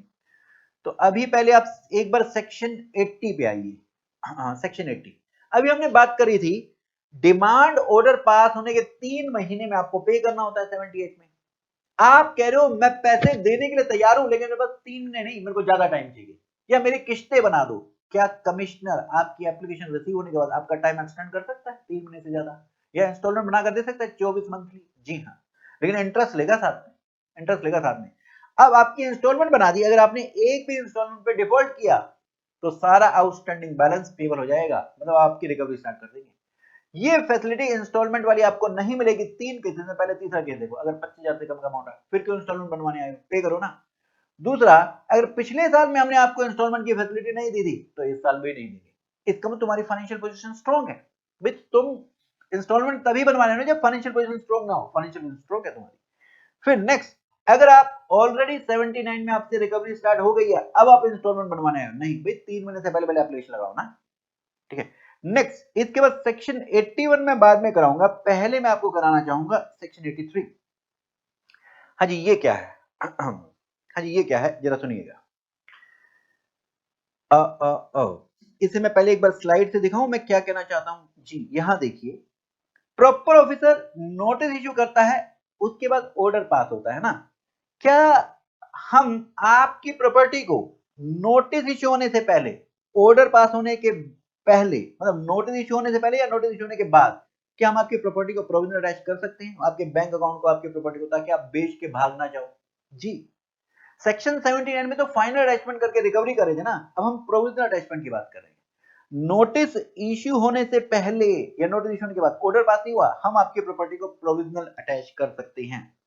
कब कब कब कब, आइए जरा यहां देखिए। हाँ ये सेक्शन 83 के लिए अगर आपके अगेंस्ट असेसमेंट वाले चैप्टर की प्रोसीडिंग इनिशिएट शुरू हुई है, अभी नोटिस इश्यू हो सकता नहीं हुआ, नीचे सेक्शन दिया मैं वहां से क्लिक करके बताऊंगा, या इंस्पेक्शन सर्च है सेक्शन 67 टू 70, इस वाले चैप्टर में आपकी अभी प्रोसीडिंग शुरू हुई है, हो सकता है नोटिस इशू ना हुआ। डिमांड रिकवरी, हो सकता है नोटिस इशू हो गया, अभी ऑर्डर पास नहीं हुआ, तो हम आपकी प्रॉपर्टी को प्रोविजनल अटैच कर लेंगे। कमिश्नर को अगर लगता है गवर्नमेंट के रेवेन्यू को प्रोटेक्ट करने के लिए वो ऑर्डर पास करेगा और आपकी प्रॉपर्टी को प्रोविजनली अटैच करेगा, इवन बैंक अकाउंट को भी सीज कर लिया जाएगा ताकि आप उसमें से पैसे ना निकलवा पाओ। किसका, टैक्सेबल पर्सन का। और इसके अलावा जो 122(1)(a) वाले जो रिटेन करते हैं ना बेनिफिट, अभी मैं इसका आपको क्वेश्चन दिखाता हूं, इसका भी बैंक अकाउंट और प्रॉपर्टी अटैच की जा सकती है। ये कितने समय तक अटैचमेंट रहेगी जी, 1 साल तक, 1 साल तक। लेकिन अगर पेरिशेबल हैजार्डेड गुड्स हैं और आप उसको जितनी उसकी कीमत है वो पे कर दो, या जो ड्यूज आपसे बनते हैं वो पे कर दो, तो हम इनको आपको रिलीज कर देंगे। हाँ जी, अब इसको यहां से समझिए, सेक्शन 62 में जिन्होंने रिटर्न नहीं फाइल करी है उसके अगेंस्ट असेसमेंट की प्रोसीडिंग शुरू हुई है, नोटिस नहीं इशू हुआ, क्या आपकी बैंक को और प्रॉपर्टी को प्रोविजनल अटैच कर सकते हैं, जी। अनरजिस्टर्ड पर्सन है, उसके अगेंस्ट अभी प्रोसीडिंग शुरू हुई है असेसमेंट वाले चैप्टर में, सेक्शन 63 है ना, इसमें असेसमेंट में प्रोसीडिंग शुरू हुई है, या फिर समरी असेसमेंट 64 वाली, ये आपकी प्रोसीडिंग शुरू हुई है, नोटिस भले ही अभी इशू नहीं हुआ है। क्या हम आपके अगेंस्ट में ये बैंक अकाउंट और प्रोविजनल अटैचमेंट प्रॉपर्टी का कर सकते हैं, जी। या 67 है, आपके यहाँ पे इंस्पेक्शन करने आया हुआ ऑफिसर या सर्च करने आया हुआ, अभी तक नोटिस नहीं इशू हुआ, क्या आपके बैंक अकाउंट को और प्रॉपर्टी को या 122 बनने वाले बंदे के लिए, हाँ, जो बेनिफिट रिटेन करता है उसके बैंक अकाउंट प्रॉपर्टी को प्रोविजन अटैच कर सकते हैं? जी। डिमांड रिकवरी 73 74 में नोटिस इशू हुआ, अभी ऑर्डर पास नहीं हुआ। भाई ऑर्डर पास होने के बाद तो फिर तो रिकवरी करेंगे ना 79 में, फिर इसकी जरूरत थोड़ी ना, फिर तो हम सीधा बैंक अकाउंट से पैसे निकाल लेंगे। हम प्रोविजनल अटैच कर रहे हैं कि तुम उसको निकाल ना पाओ उसमें से पैसे, उसको बेच ना पाओ। क्या हम प्रोविजनल अटैच कर सकते हैं? जी हाँ, जी हाँ, कर सकते हैं जी। आइए इसे समझने के लिए मैं आपको एक क्वेश्चन दिखाता हूं जो हमने किया था। एक मिस्टर ए है, इसने 2 रजिस्ट्रेशन ले रखे अपने 2 ड्राइवर के नाम से, अपने नाम से नहीं। क्यों? क्योंकि इसने फेक बिल इशू करने थे, एक्चुअल में गुड सर्विस की सप्लाई नहीं करनी थी, और ये पीक्यूआर इसके बेसिस पर क्रेडिट ले लिया करते थे। तो आपने ये 4 अपराध करे थे ऑफेंसेस मिनिटी के चैप्टर में, कि आपने गुड सर्विस की सप्लाई करी लेकिन इनवॉइस इशू नहीं किया। दूसरा, आपने इनवॉइस इशू किया है, फेक इनवॉइस, यही आ रहा फेक इनवॉइस, लेकिन गुड सर्विस की सप्लाई नहीं करी, और इसी फेक इनवॉइस के बेस पे बाय ने क्रेडिट ले लिया, या आपने आईटीसी गलत डिस्ट्रीब्यूट कर रखा है। तो इन 4 अपराधों में ये मिस्टर ए है, भाई रजिस्ट्रेशन तो ड्राइवर ने ले रखा है, डिपार्टमेंट इनको पकड़ने पहुंचता था, ये पकड़ में नहीं आते थे, ये खोली में रहती हैं, और पकड़ भी ले तो इनसे रिकवरी नहीं होती थी।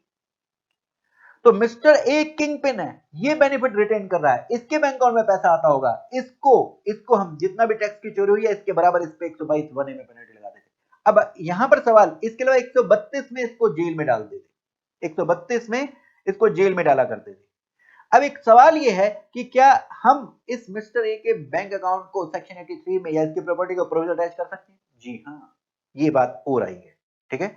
तो अब इसके बाद आप आएंगे वापस, हाँ जी, वापस आइए जरा अपनी एग्जामिनेशन बुक में, और अब हम करेंगे सेक्शन 81 82। हाँ जी, जरा देखिए ये क्या है।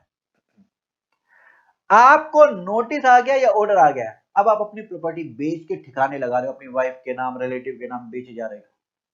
फिर डिपार्टमेंट आएगा रिकवरी के लिए 79 में, बोल दोगे कि मेरे पास तो पैसे ही नहीं है। बोले ऐसे कैसे पैसे नहीं है, तेरी टांगे तोड़ देंगे, हम इस सेल को ही वॉइड मानेंगे। तो देखेंगे, where a person after any amount has become due from him, या तो नोटिस आ गया, ऑर्डर आ गया, इससे ड्यू हो चुका, अब ये चार्ज क्रिएट करता है या पार्ट करता है प्रॉपर्टी के साथ में। पार्ट कैसे करता है? अपनी प्रॉपर्टी को सेल, मॉर्गेज, एक्सचेंज या अदर वे से ट्रांसफर करता है टू अदर पर्सन। पर्पस क्या है? गवर्नमेंट के रेवेन्यू को डिफ्रॉड करना। तब हम ये जो सेल करी, आपने ट्रांसफर करी प्रॉपर्टी, इसे वॉइड मानेंगे। सर जो प्रॉपर्टी परचेज करने वाला उसका क्या फॉल्ट है? अच्छा, अगर प्रॉपर्टी परचेज करने वाले को नहीं पता, वो जेन्युइन बंदा है, तो हम वॉइड नहीं मानेंगे। कब माना जाएगा? अगर उससे हमने एडिक्वेट कंसिडरेशन लिया है प्रॉपर्टी का। ये कैसे पता लगे एडिक्वेट कंसिडरेशन लिया है? जब प्रॉपर्टी बिकती है तो उसकी स्टाम्प ड्यूटी जाती है, स्टाम्प वैल्यूएशन हुआ होगा, स्टाम्प वैल्यूएशन पर ही अगर उसे बेचा गया, मान लीजिए 50 लाख वैल्यूएशन है, स्टाम्प वैल्यूएशन, उसी पे बेचा गया तो फिर एडुकेट कंसिडरेशन लिया, उससे कम नहीं लिया, तो फिर गुड फेथ में दिया है। फिर हम बायर से नहीं पकड़ेंगे, फिर हम प्रॉपर्टी के आगे रिकवर नहीं कर पाएंगे। पहला एक तो गुड फेथ में और एडुकेट कंसिडरेशन होना चाहिए, एंड इनमें से कोई एक, उसको इस प्रोसीडिंग के बारे में नहीं पता था कि इस फ्रॉडी के अगेंस्ट में कोई प्रोसीडिंग चल रही है जीएसटी के पास, या कोई डिमांड इसके पास ऑलरेडी ड्यू हो गई है, नोटिस आया हुआ है, ये उसको नहीं पता था, या उसने प्रॉपर ऑफिसर की परमिशन से परचेज करी है, तो फिर हम उस सेल को वॉइड नहीं मानेंगे। एग्जाम्पल यहां देखिए, क्वेश्चन किया था, एक अरिहंत है, इसके बाद डिमांड नोटिस आ गया 5 अप्रैल को 50 लाख का। अब 10 अप्रैल को इसने अपनी एक प्रॉपर्टी अपनी वाइफ के नाम ट्रांसफर कर दी 2 लाख में। असल में उसकी स्टाम्प ड्यूटी वैल्यूएशन 80 लाख है, 80 लाख वाली 2 लाख में दे दी, बोनाफाइड नहीं, एडिक्वेट कंसिडरेशन नहीं लिया यहां पर, और ये पर्पस है गवर्नमेंट के रेवेन्यू को डिफ्रॉड करना, नोटिस आने के बाद ऐसा कर रहा है। क्या ये प्रॉपर्टी माना जाएगा अरिहंत के पास ही है? जी हाँ, ये अरिहंत के पास ही मानी जाएगी, ये जो सेल आपने प्रॉपर्टी करी है वॉइड मानी जाएगी, रिकवरी हो सकती है, ये हमने बात करी थी। वापस आएंगे आप सेक्शन 82। हाँ जी, जिस कंपनी के पास भीड़ लगी है बाहर, क्रेडिटर्स की, लोन वालों की, एम्प्लॉइज की, वो पूछ रहा है इसमें सबसे पहले पैसे किसको मिलेंगे? तो सेक्शन 82 कहता है इंसॉल्वेंसी बैंक्रप्सी कोड में जो लिखा पहले तो वही कर दो, उसके बाद पहला charge GST department, tax dues का, ये डिपार्टमेंट का होगा, ये फिर फर्स्ट चार्ज इसका होगा, फिर हम पहले पैसे हम लेंगे। हाँ जी, लास्ट सेक्शन, सेक्शन 84, ये क्या है? एक बार मैं स्लाइड से दिखाता हूं, हम सब जो कर चुके हैं वो ये वाले सेक्शन कर चुके हैं, हाँ ये सेक्शन कर चुके हैं।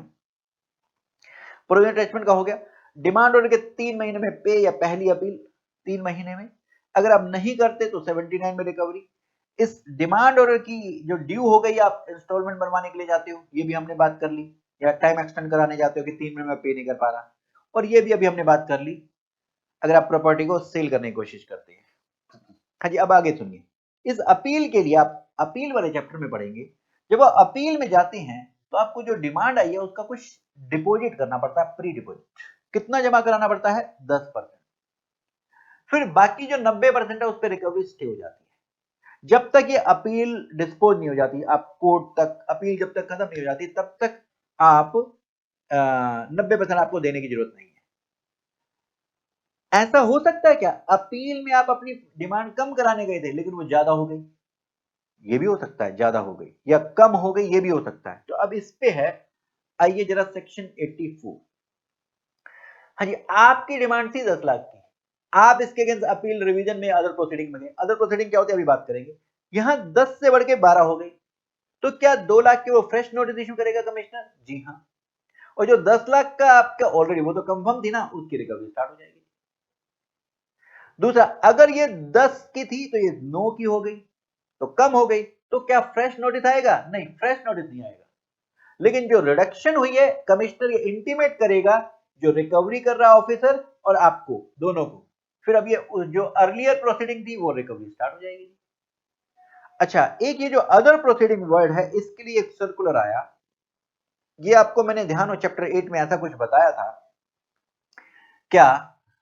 हाँ जी, एक कंपनी ने लोन ले रखा है बैंक से, और ये बैंक के लोन को नहीं चुका रही, और हमेशा लारा लपलाई रहती है कि ना मेरे कुत्ते की टांग में दर्द था, उसकी हड्डी में पेन था, इसलिए हम नहीं पे कर पा रहे, ऐसे बहाने बना रही है। ये बैंक चला गया एनसीएलटी के पास, तो एनसीएलटी ये आईआरपी या आरपी अपॉइंट करता था, और फिर ये डिसाइड करते थे, प्लान बनाते थे कि ना इसको कैसे पेमेंट की जाए। तो अब ये एनसीएलटी बताएगा ना जीएसटी को कितने ड्यूज मिलेंगे, क्योंकि ये सभी के लिए बता रहा है, क्रेडिटर्स को, बैंक वालों को कितना पैसा मिलेगा, या जीएसटी डिपार्टमेंट को कितना पैसा मिलेगा। तो अगर ये अमाउंट रिड्यूस होता है भाई, क्योंकि इसके पास पैसे होंगे ना पे करने के लिए, तभी तो नहीं पे कर रही थी, तो एनसीएलटी एडजुडिशियल अथॉरिटी का काम करेगा, ये अदर प्रोसीडिंग में एनसीएलटी के लिए कवर हो जाएगा। अगर रिड्यूस होता है तो जो ये बोलेगा बस वही रिकवरी की जाएगी। ये इसमें बात बताई गई। यहां हमारा ये चैप्टर 19 का भी रिवीजन खत्म होता है। अब हम आते हैं भला कहां, हम आते हैं चैप्टर नंबर 20 पर। तो फटाफट से आप अपना चैप्टर नंबर 20 निकाल लीजिए, हम अगले चैप्टर की ओर बढ़ दिए हैं रिवीजन करने के लिए।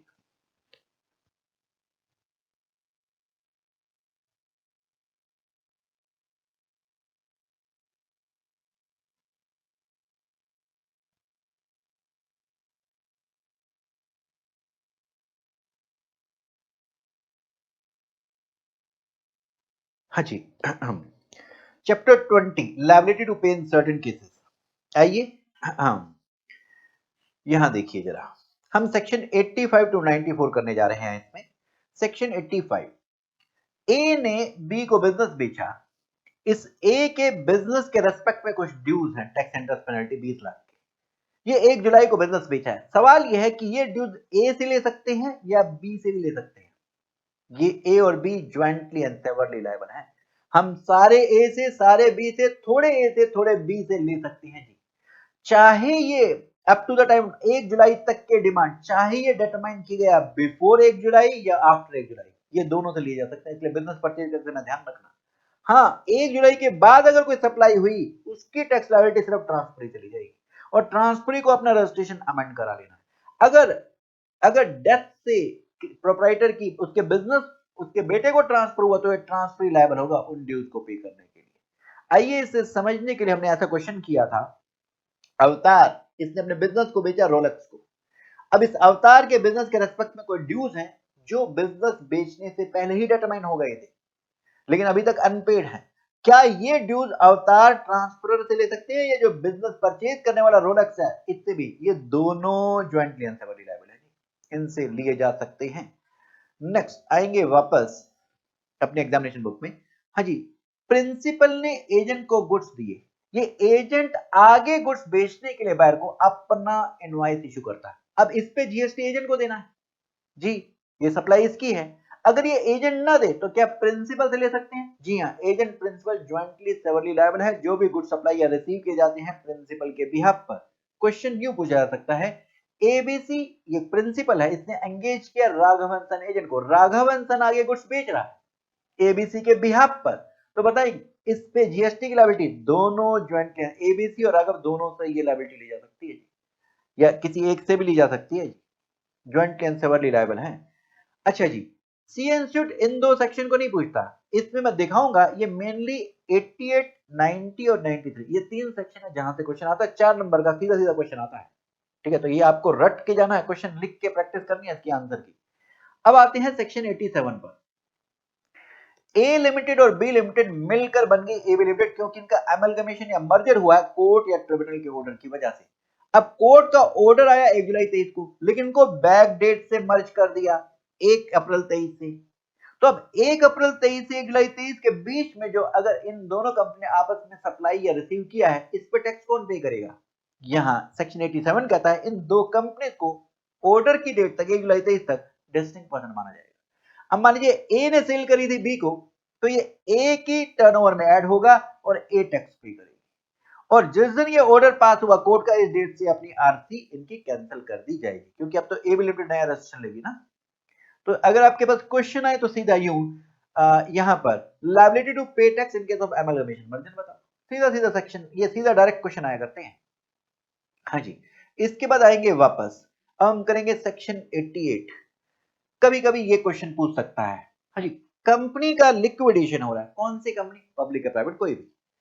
अब इसके लिए लिक्विडेटर अपॉइंट होता है, तो अगर ये कंपनी वाउंड अप हो रही है कोर्ट, यहां 5 पॉइंट बताने हैं आपको, अगर इसमें सवाल आता है तो 5 पॉइंट बताएंगे। पहला पॉइंट, अगर कंपनी कोर्ट या ऑर्डर या ट्रिब्यूनल के ऑर्डर की वजह से वाउंड अप होती है, तो जो लिक्विडेटर अपॉइंट किया गया ये 30 दिन के अंदर अंदर इंटीमेट करेगा कमिश्नर को मेरी अपॉइंटमेंट हो गई है, तो अपने जो इस कंपनी से रिलेटेड ड्यूज है निकाल कर बताओ। दूसरा, अब यहां पर कमिश्नर क्या करेगा, ड्यूज निकालेगा इस कंपनी से रिलेटेड। तीसरा, कमिश्नर ये 3 महीने के अंदर अंदर जो इंटीमेशन उसको आई थी, इसके 3 महीने के अंदर उसको बता देगा इस कंपनी से ये वाले ड्यूज बनते हैं। नंबर 4, अगर प्राइवेट कंपनी का वाउंड अप हुआ है, तो जो टैक्स इंटरेस्ट पेनल्टी अगर प्राइवेट कंपनी से रिकवर नहीं हो पा रहा, तो उसके director jointly and severally liable होंगे कंपनी के साथ में। लेकिन डायरेक्टर, ये 5वां पॉइंट, लायबल नहीं होगा अगर वो प्रूव कर दे ये नेग्लेक्ट मिसफीसेंस मेरे पार्ट पे नहीं था। हाँ जी, ये जो टैक्स इंटरेस्ट पेनल्टी निकाला था ये इररिलेवेंट है, ये कब निकाला गया, ये बिफोर, ड्यूरिंग या आफ्टर लिक्विडेशन भी निकाला जा सकता है, जो इस कंपनी से लेना बनता है। हाँ जी, यही क्वेश्चन नंबर 9, ये आपसे पूछा गया, ये पूछा ऐसे जा सकता है आपसे, या मई 18 में पूछा गया, बताएं liability of GST in case of company in liquidation. यही 5 पॉइंट आपको चिपकाने हैं जो अभी हमने बात करी थी। ठीक है जी। हाँ जी, अब इसके बाद वापस आएंगे एग्जामिनेशन बुक में। हाँ जी, अब हम बात करें प्राइवेट कंपनी के डायरेक्टर की लायबिलिटी बताओ। हेलो, ऊपर हमने लिक्विडेशन थी कंपनी की, पब्लिक प्राइवेट दोनों की बात करी, यहां हम सिर्फ प्राइवेट कंपनी की बात करें। ध्यान दीजिए, पब्लिक कंपनी का डायरेक्टर लायबल नहीं होते, लेकिन प्राइवेट कंपनी का डायरेक्टर लायबल है। अगर tax interest penalty private company से रिकवर नहीं की जा पा रही है, तो director and private company jointly and severally liable होंगे। लेकिन डायरेक्टर लायबल नहीं होगा अगर ये प्रूव कर दे कि ग्रोस नेग्लेक्ट मिसफीसेंस मेरे पार्ट पे नहीं था। अगर प्राइवेट कंपनी पब्लिक कंपनी में कन्वर्ट होती है, अब वो पब्लिक कंपनी का डायरेक्टर बन गया, क्या वो पुराने जो जब प्राइवेट कंपनी का डायरेक्टर था वो ले सकते हैं ना? अब नहीं ले सकते, अब तो पब्लिक कंपनी का डायरेक्टर है, नहीं ले सकते। हाँ, इस डायरेक्टर पर पर्सनल पेनल्टी लगाई जा सकती है। डायरेक्ट क्वेश्चन आपके पास यूं आ सकता है, बताएं सीजीएसटी एक्ट के प्रोविजन के साथ liability of directors of private company क्या है? या फिर ये यूं क्वेश्चन पूछा जा सकता है, आरटीपी में 22 का किया था, अजीत बसु एक प्राइवेट कंपनी का डायरेक्टर है पिछले 5 साल से, इसने रिजाइन कर दिया है 1 अप्रैल को, इसके पास नोटिस आया 5 जुलाई को कि भाई प्राइवेट कंपनी नहीं पे कर पा रही, पिछले साल की लायबिलिटी जब तू डायरेक्टर था उस समय के ड्यूज कंपनी नहीं पे कर पा रही, तू पे कर। अजीत बसु कहता है मैं क्यों पे करूं, क्या अजीत बसु डायरेक्टर को पे करना पड़ेगा? जी हाँ, ये उस समय की लायबिलिटी मांगी गई है जब ये प्राइवेट कंपनी का डायरेक्टर था, तो अगर कंपनी से रिकवर नहीं होता तो फिर ये लायबल है। हाँ, ये एक केस में लायबल नहीं होगा अगर ये प्रूव कर दे कि ये ग्रोस नेग्लेक्ट मिसफीसेंस या ब्रीच मेरे पार्ट पर नहीं था, मेरे पार्ट पर नहीं था। आइए अब इसके बाद नेक्स्ट सेक्शन 90, ये क्या कहता है, ये भी मोस्ट इंपोर्टेंट है, इससे तो क्वेश्चन पूछा ही जाता है, लिखनी 2-3 ही लाइन होती है। लायबिलिटी ऑफ पार्टनर्स और फर्म की बात करें, हाँ जी, फर्म के जो टैक्स इंटरेस्ट पेनल्टी ड्यूज हैं, अगर फर्म नहीं दे पा रही तो firm and each partner jointly and severally liable है। थोड़ी फर्म से, थोड़ी हर पार्टनर से, सारी फर्म से, सारी किसी एक पार्टनर से, या थोड़ी थोड़ी हर पार्टनर से ली जा सकती है। अगर पार्टनर रिटायर होता है, ही वो पार्टनर या उसकी फर्म इंटीमेट करे कमिश्नर को 1 महीने के अंदर कि मैं रिटायर हो गया हूं, तो फिर वो लायबल होगा सिर्फ रिटायरमेंट की डेट तक। अगर वो 1 महीने के अंदर इंटीमेट नहीं करता, जब तक इंटीमेट नहीं करता तब तक लायबल होगा। तो डायरेक्ट क्वेश्चन सी इंस्टीट्यूट ने ये जुलाई 21 में पूछा, मई 22 में पूछा, बताएं liability of partners of firm to pay interest penalty. आप आंसर लिखने की प्रैक्टिस करें, तभी सीधे 4 नंबर मिलेंगे आपको। और तरीका कि ये सीधा सीजीएस टेक के प्रोविजन में बताया liability of partner of firm to pay tax, यही liability of retiring partner to firm to pay tax. ये अलग अलग तरीके हैं जिस तरीके से आपसे सवाल पूछा जा सकता है। आइए अब इसके बाद वापस लायबिलिटी ऑफ गार्जियन या ट्रस्टी। हाँ जी, एक माइनर बंदा है, इसका बिजनेस संभाल रहा है इसका गार्जियन, एक इनकैपेसिटेड है, हैंडीकैप्ड है या फिर मेंटली हैंडीकैप्ड है, तो इसको ट्रस्टी एजेंट संभाल रहे हैं। इस माइनर या इनकैपेबल पर्सन के बिजनेस के रेस्पेक्ट में ड्यूज क्या इस गार्जियन ट्रस्टी एजेंट से लिए जा सकते हैं? जी हाँ, इन लाइक मैनर कि माइनर नहीं मेजर था, ये इनकैपेबल नहीं, ये कैपेबल था, लिए जा सकते हैं। Next, liability of court of ward. हाँ जी, ये पहले इनके मीनिंग समझिए। कोर्ट ऑफ वार्ड कौन होता है? जो माइनर की असेट को प्रोटेक्ट करता है। एडमिनिस्ट्रेटिव जनरल कौन होता है? अगर कोई बंदा बिना विल बनाए हुए मर गया तो अब उसकी असेट लायबिलिटीज हैं, तो उसके लिए इस एडमिनिस्ट्रेटिव जनरल को अपॉइंट किया जाता है उसके एसेट्स लायबिलिटीज के लिए।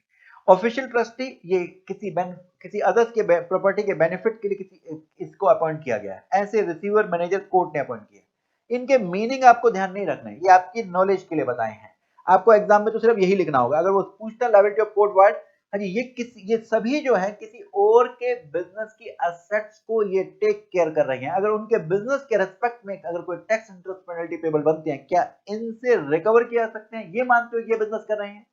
जी हाँ, ये इनसे रिकवर किया जा सकता है। तो डायरेक्ट क्वेश्चन यूं आ सकता है, liability of court estate of taxable person के रेस्पेक्ट में कोई टैक्स लायबिलिटी है कि वो अभी कंट्रोल में कोर्ट ऑफ वार्ड के बाद में, क्या इनसे रिकवर किया जा सकता है? जी हाँ, ये सीधा सीधा यही चिपकाना है। हाँ जी, इसके बाद आएंगे वापस, ये एक मोस्ट इंपोर्टेंट क्वेश्चन अब आ रहा है। ये मोस्ट इंपोर्टेंट पार्ट आ रहा है, मोस्ट इंपोर्टेंट पार्ट। क्या? सेक्शन 93 में अगर इंडिविजुअल की डेथ हो जाती है, यही पॉइंट इंपोर्टेंट है, अब उसके ड्यूज हैं 60 करोड़ के, क्या ये लिए जा सकते हैं? भाई इंडिविजुअल तो चला गया, अगर इसके बिजनेस को कंटिन्यू किया जाता है तो जो लीगल रिप्रेजेंटेटिव या अदर पर्सन है उससे ये सारे के सारे 60 करोड़ ले सकते हैं। लेकिन अगर बिजनेस को बंद किया जाता है तो जो लीगल रिप्रेजेंटेटिव है वो उतना ही देगा जो ये एस्टेट, मान लो वो 20 करोड़ की कीमत है उसकी, तो 20 करोड़ ही उससे लिया जा सकता है, ये कैपेबल है जितना ये पे करने के लिए। सीधा क्वेश्चन आपसे पूछा गया, क्या liability to pay tax interest penalty अगर पर्सन की डेथ हो जाती है तो बिजनेस कंटिन्यू होता है, डिसकंटिन्यू होता है, दोनों पॉइंट बताने हैं। एक क्वेश्चन फिर ये पूछा गया आपसे नवंबर 23 में सेक्शन 93(1) में liability to pay tax interest penalty on death of person सुना। सीधा थ्योरी का क्वेश्चन आता है, ये अगर आप लिख के प्रैक्टिस करेंगे तो 4 नंबर सीधा मिलेंगे। ये सीधा ये भी पूछ सकता है, बिजनेस कंटिन्यू हुआ, बिजनेस डिसकंटिन्यू, अलग अलग क्वेश्चन भी पूछ सकता है, ठीक है। या फिर डेथ हो गई तो सीधा पूछ सकता है, फिर आपको कंटिन्यू डिसकंटिन्यू दोनों पॉइंट बताने होते हैं। चलिए वापस आते हैं अपने एग्जामिनेशन बुक में। हाँ जी, बस अब ये लगभग चैप्टर कंप्लीट हो गया। अब सुनिएगा ध्यान से, एचयूएफ की अगर पार्टीशन या एओपी की पार्टीशन होती है तो पार्टीशन तक जो उसके ड्यूज बनते हैं, चाहे ये पार्टीशन से पहले डेटर्माइन हुए या बाद में डेटर्माइन हुए, इसके लिए जो मेंबर या ग्रुप मेंबर्स हैं जॉइंटली एंड सेवरली लायबल होंगे। ऐसे अगर फर्म का डिसोल्यूशन होता है तो जो उसके ड्यूज है डिसोल्यूशन की डेट तक, चाहे डिसोल्यूशन की डेट से पहले डेटर्माइन हुए या बाद में, इसके लिए हर partner jointly and severally liable होगा। अगर टर्मिनेशन होता है गार्जियनशिप या ट्रस्टी का तो वार्ड बेनिफिशियरी लायबल होगा, जो भी ड्यूज है इसके ये टर्मिनेशन की डेट तक, चाहे पहले डेटर्माइन हो या बाद। हाँ जी, सेक्शन 94 अगर बिजनेस बंद होता है, फर्म का, एलएलपी का, एचयूएफ, एओपी का, ऊपर डिसोल्यूशन की बात थी, यहां बंद होने की बात है, तो एक काम करो, बंद होने की डेट तक सारे टैक्स इंटरेस्ट पेनल्टी ड्यूज निकालिए, और यहां पर फर्म के केस में, एलएलपी के केस में सारे partner joint and severally liable होंगे, एचयूएफ के केस में सारे family member joint and severally liable होंगे, एओपी के केस में सारे member jointly and severally liable होंगे, चाहे ये जो ड्यूज हैं पहले डिटरमाइन किए गए, आफ्टर डिसकंटिन्यू डिटरमाइन किए गए। अच्छा, एक और स्पेशल पॉइंट, अगर फर्म का, एओपी का कॉन्स्टिट्यूशन चेंज होता है तो जो पार्टनर मेंबर पहले थे और बाद में वो सारे ड्यूज उनसे लिए जाएंगे। जी, यहाँ हमारा रिवीजन कंप्लीट होता है।